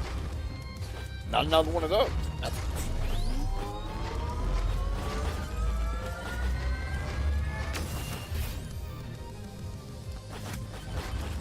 I was eating Jump Heights, and then I went for Jump Festival or whatever it was, and I saw it. I shouldn't have grabbed that box. I don't know, it's like habit for me to just grab the box. It's just habit. You know what, I'm gonna exit the level and go back to the other one. We're just gonna do it. A lot of times when I'm having a lot of problems, I'm just not having a good time. I'll come in here and fuck with something. And, really,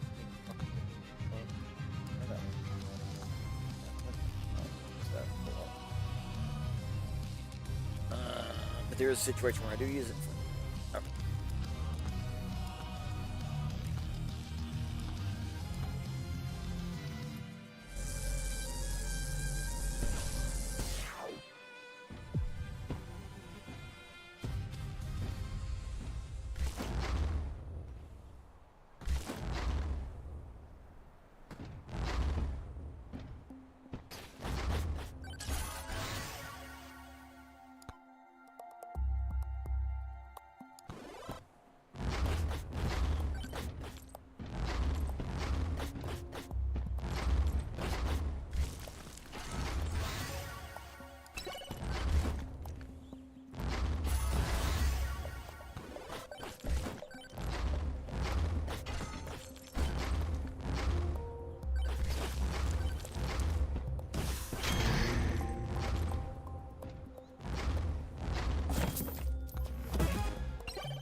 There is no lava type creature thing.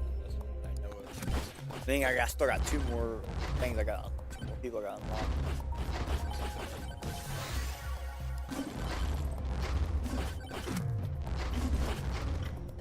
I remember a time there was concrete things on a lot of the list. You could do like lava gloves or some on things, but it's lava and splatter effect.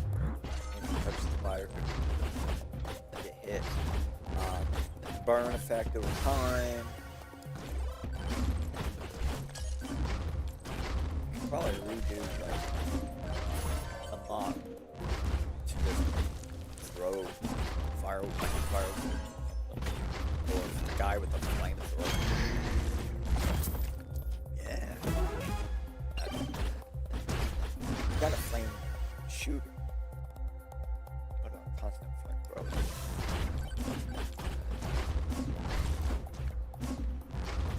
Magic.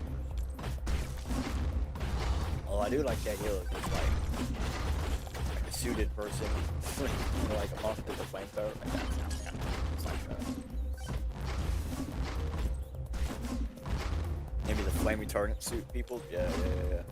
Be a lava walker. Be a guy in a flame retardant suit. Yeah, flamethrower, like a literal flamethrower. Just like, yeah, let's do it, river.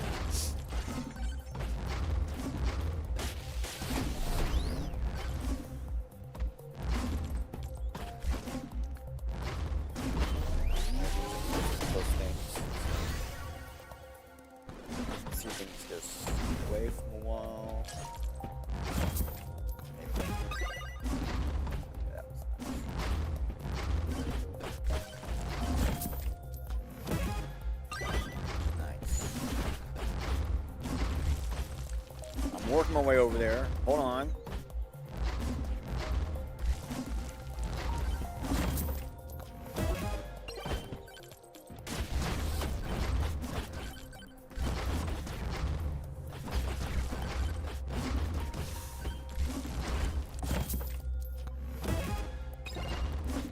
Nice. So I need to get the thing where the drop bonus increase, drop chance increase. So when I kill the leads, that way I can get that stuff in there. That, exactly what I was wanting. Now I got a 50% higher chance of getting these elite spawns. Let's take that to advantage. Gold me up. Gold me up! We're just gonna drop in right here.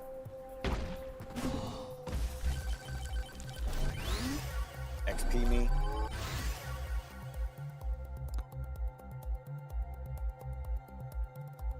Quantity. Perfect.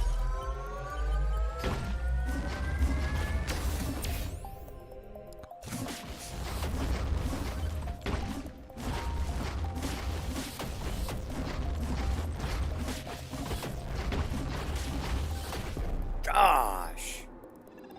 Come on. We got this.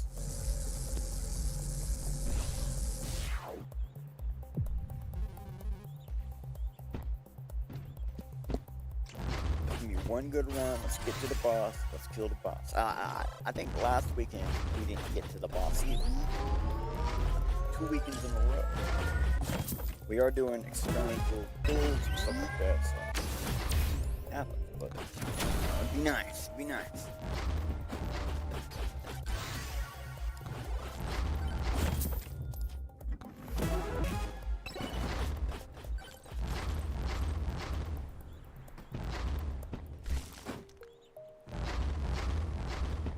I would love to get a point where I could just turn all those on. Because, like, the more of those you have, the more box drops and stuff like that.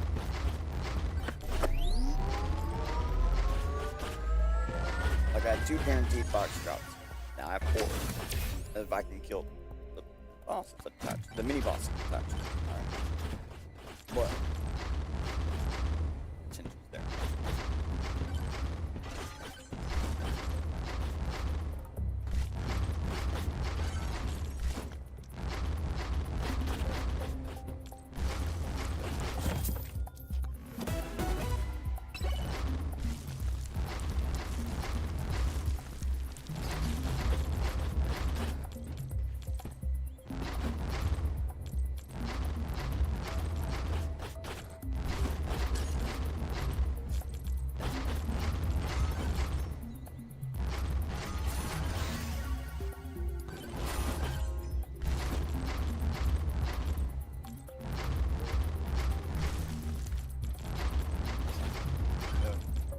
I hear a box. I don't see a box.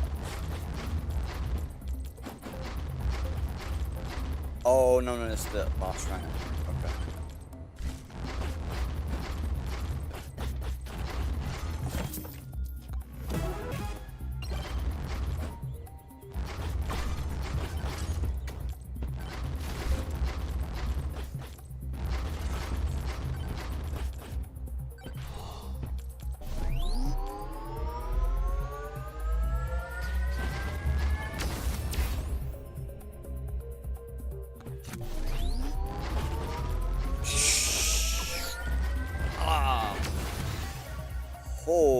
Okay. HP.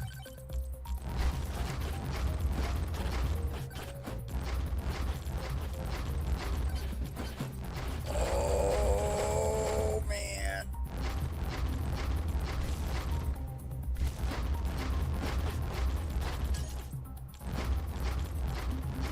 Okay.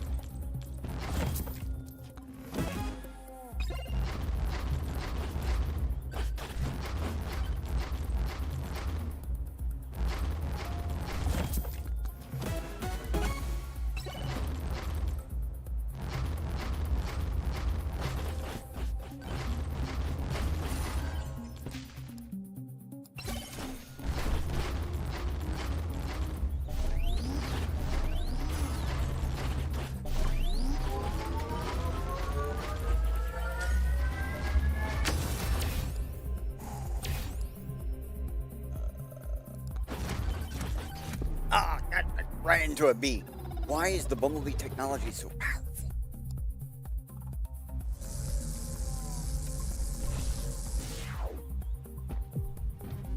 Is that something we could always a beehive person in this game? Makes some sense.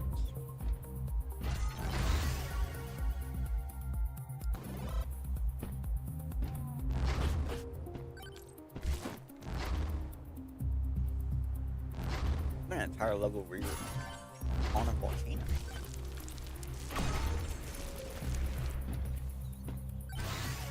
Have the boss come out of the center. Or have the boss break it apart and drop in to the boss. No, actually, you'd probably go through the portal and just take you to the boss. The background makes it look like it's inside the volcano.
I'm gonna go quiet. I'm just gonna focus, bro.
Man, this big guy's been on me for a minute, bro. They just won't stop.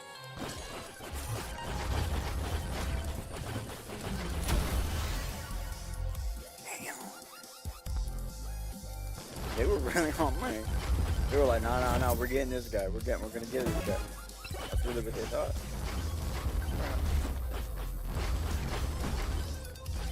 I don't know if you noticed, but I'm like, after okay. Immediately dies. Immediately dies. I'm not even playing on the harder difficulty points or anything. Actually, I just want to do something. I want to do something. Okay.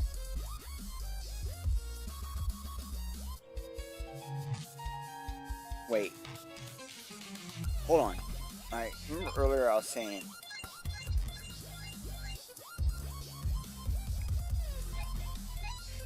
Okay, so.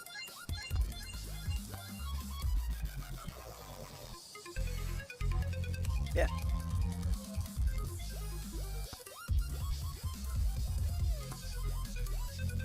No challenges. Alright. Let's do it. Okay. Let's go Ultra Blast Shot. 51. Yes, okay. Where is that at? Okay.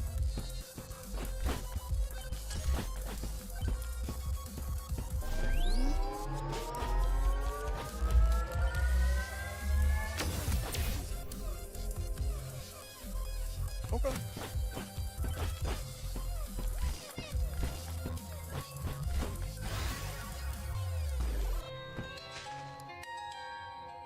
Okay.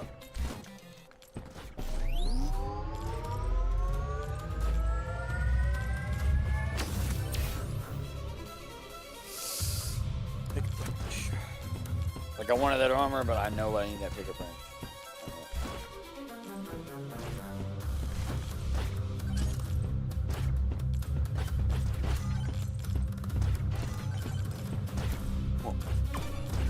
Somehow on my mouth board.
Not the guy I was expected, so I mean, holy crap, what is it now? How much does it cost now?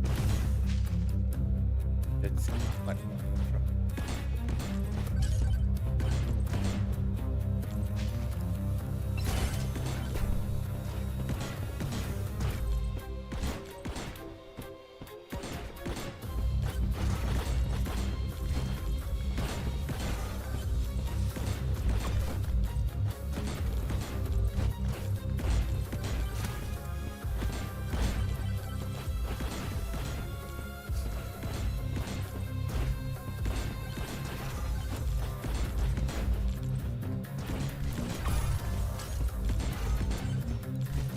I'm not gonna lie, I didn't even see myself pick shotgun. I didn't even know I had shotgun. I just never realized I had it. That's it's like, I love shotgun so much, I don't even notice I'm clicking it. It's like, oh yeah, I need that shotgun.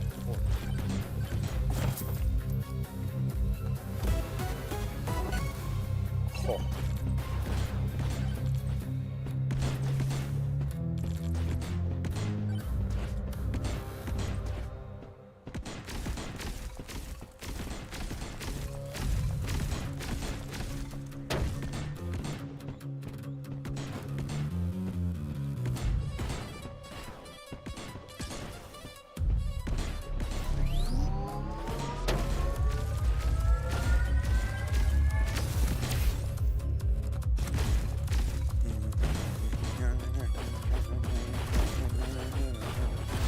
Hold on. Okay.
I'm just realizing something.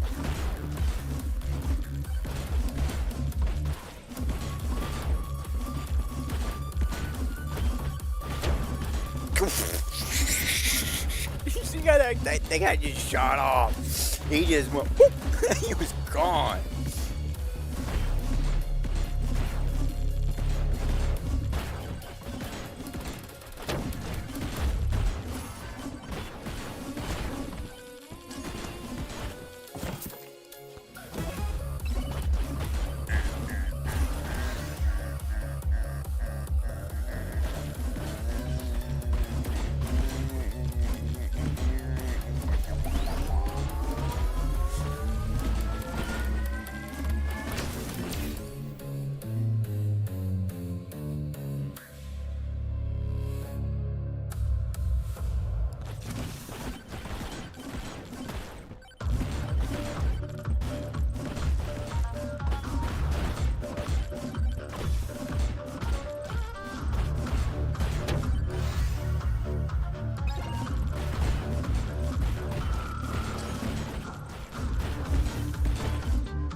Okay, maybe not.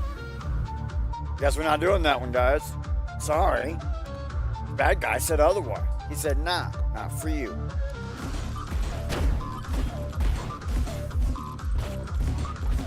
Oh, the wrong way. I'm trying to go toward that corner, okay? It's just, sometimes moving around here, and I look at the map and I'm like, how is that direction? I don't know. You know, I'm just, it's kind of through this. I don't know. Messing with my mind.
Don't know. I don't know. Okay, let's go. Fuck it.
I did it for the crit down.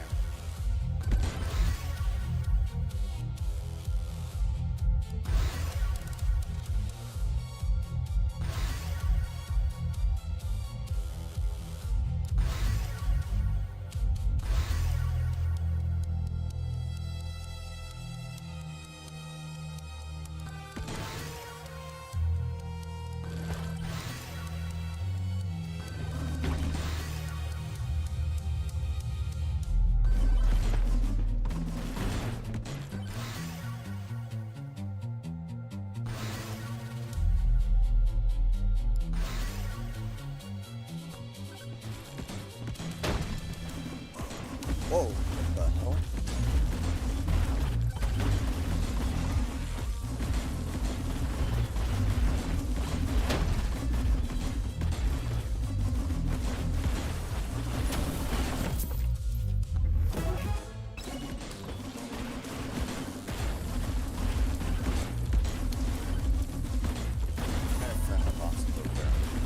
I'll come over here and grab this thing, and we'll go towards the corner. I'm pretty sure the boss is over.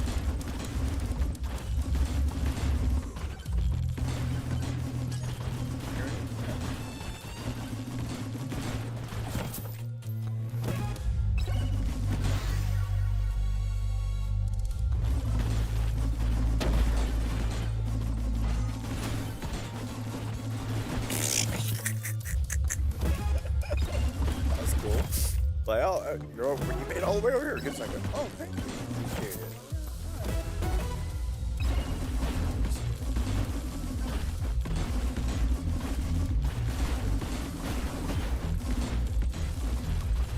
Wait, how long did I have seconds now?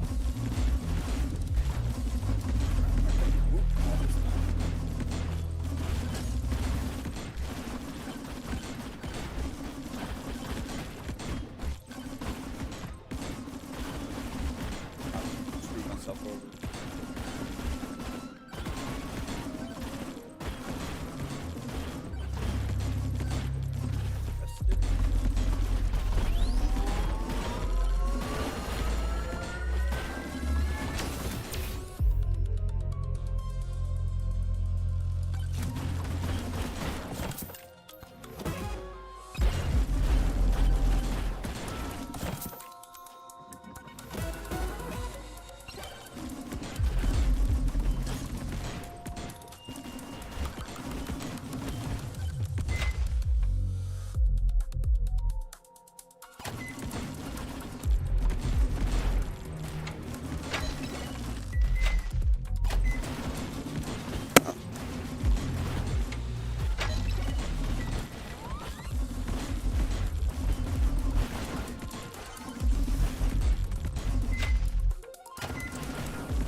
Alright, there we go.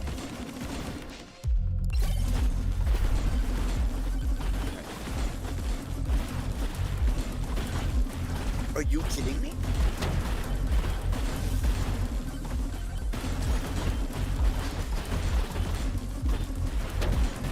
You guys see a boss on the screen? There's a tiny corner on the far bottom right that's just barely not completely finished. Apparently, that's where it's at. Because I got the entire rest of the bit. That's the only spot I don't got it. So it's not in the corner I thought it was in. I really screwed myself over.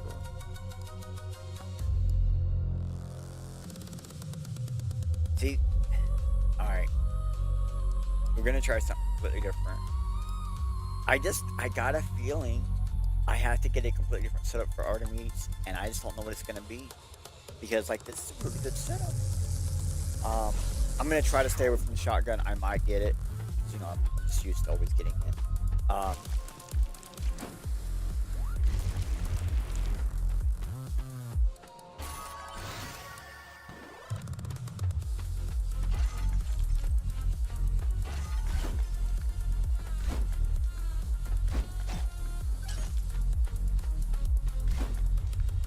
See if we can do something for a little bit more.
You know, I'm starting to think it's attack speed.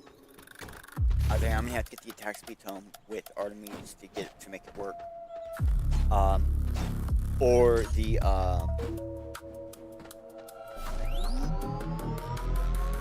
basically like I'm like maybe I'm just not like basically this character is gonna show what quantity you can really do. And when I was thinking about it, it's like yeah, when I was using a mock, getting his quantity of throw up really high was the thing that made a good game. It's the only thing that made him worth it or whatever. So, and then the hero was thinking, oh yeah, I'll get quantity up like 30. And I was like, wait a minute, that's my problem. I get quantity up on the spaceman up really high, but he still throws slow. He's still really slow. And so either I can get him to move faster, or I can get him to throw faster. I can throw more often. That cooldown.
My first box.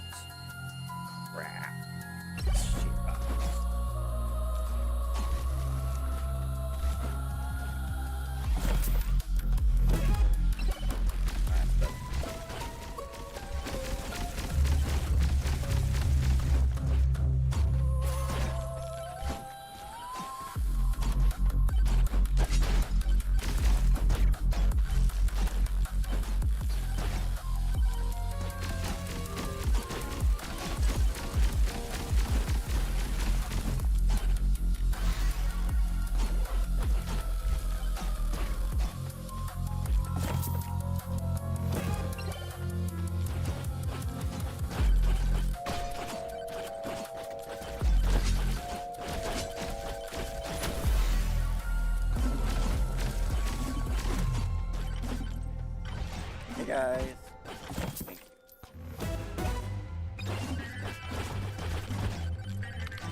no, no, no, no. No, no, no, no. It's probably going to be like one of my last rounds. I only got like half an hour left, so let's make the best of it.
No, no, no, no, no. No, those things. I hate them, man. I hate them. Those and those fast runners, man. Oh, they both get me.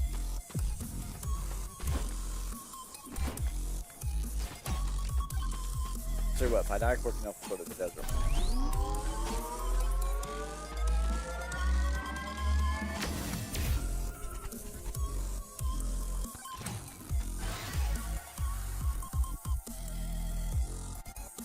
Grab it.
Oh yeah. Now if I can get energy core and the missiles, slug rockets, then I'll be good. Help me up.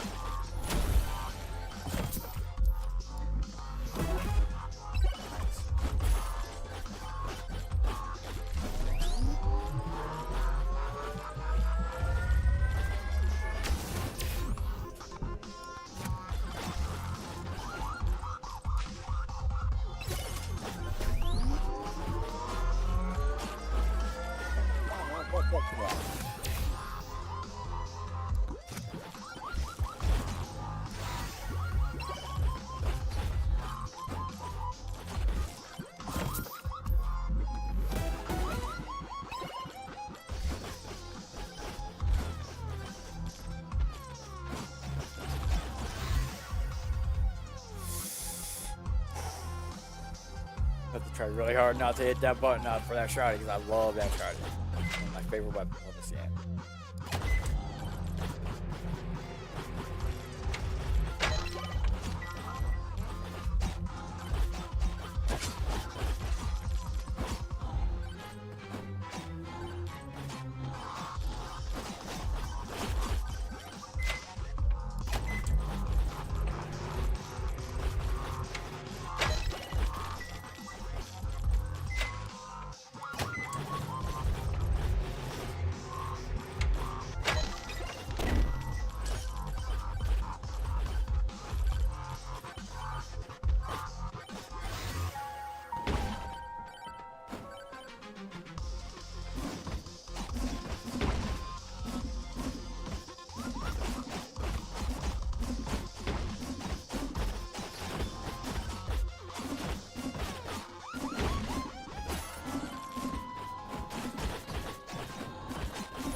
Wait, do I have two thumbs now? Oh, I got feathers. I didn't even know if I had feathers. Okay. I was gonna say, I tried double jumping earlier and it didn't double jump. That was okay.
take very long. I was like in my mind, I was like, oh, I just go activate this, go grab that other box, come back over here, grab this box. I didn't get a chance to go over there. Holy slaps. Holy slaps, man. God, I am. Oh, that's all right, baby. We got this. We got this.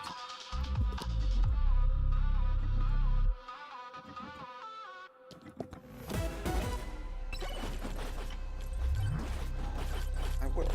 I know.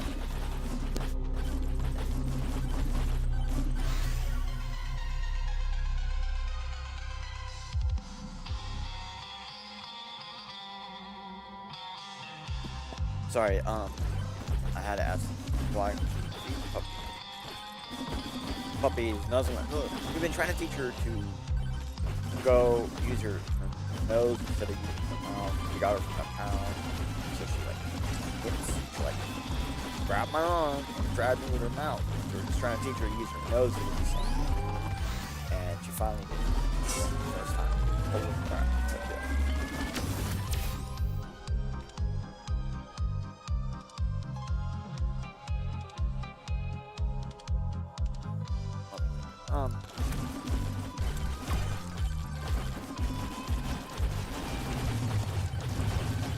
She's a girl.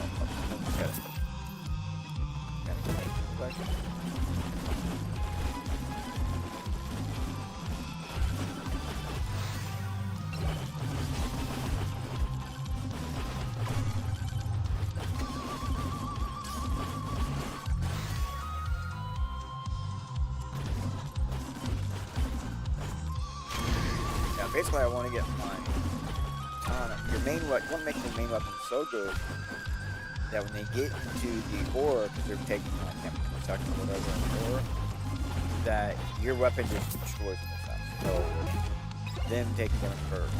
Second, you get a little bit knocked back to the shrine and it slows them down a little bit. Get the freeze thing, slows them down a little bit. Basically, just hit it where they get close to you to just slow them down long enough so you can hit them more. Oh no!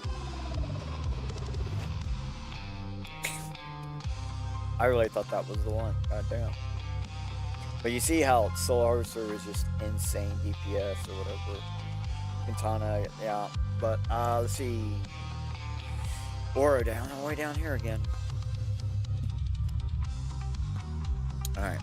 One last time, alright? One last time. I'm really thinking I gotta get cooldown. I'm just thinking, instead of damage or whatever, let's get cooldown. Let's see what happens.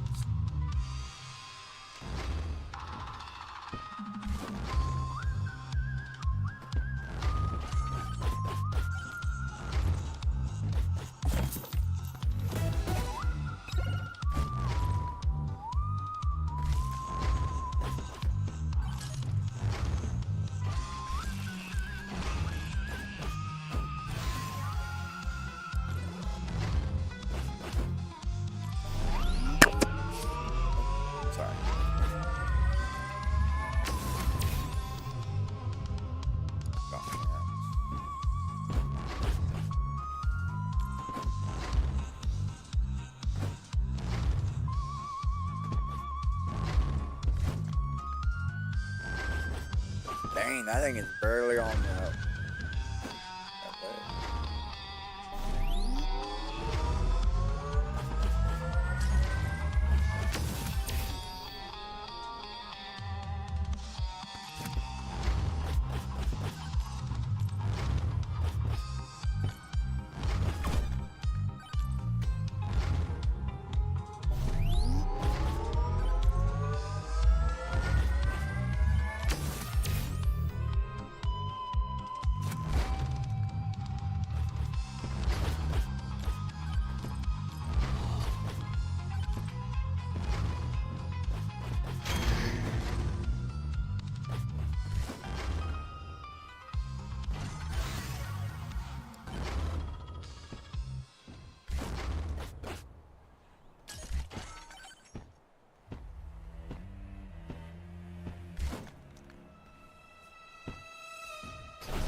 Like sometimes I hit the ground. Absolutely nothing.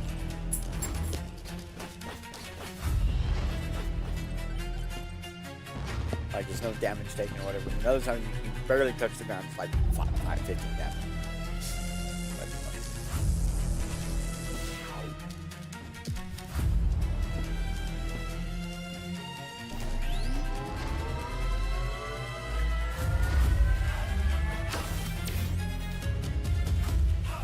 now, if you made it this far into the video stream, blah blah blah, however you're viewing this,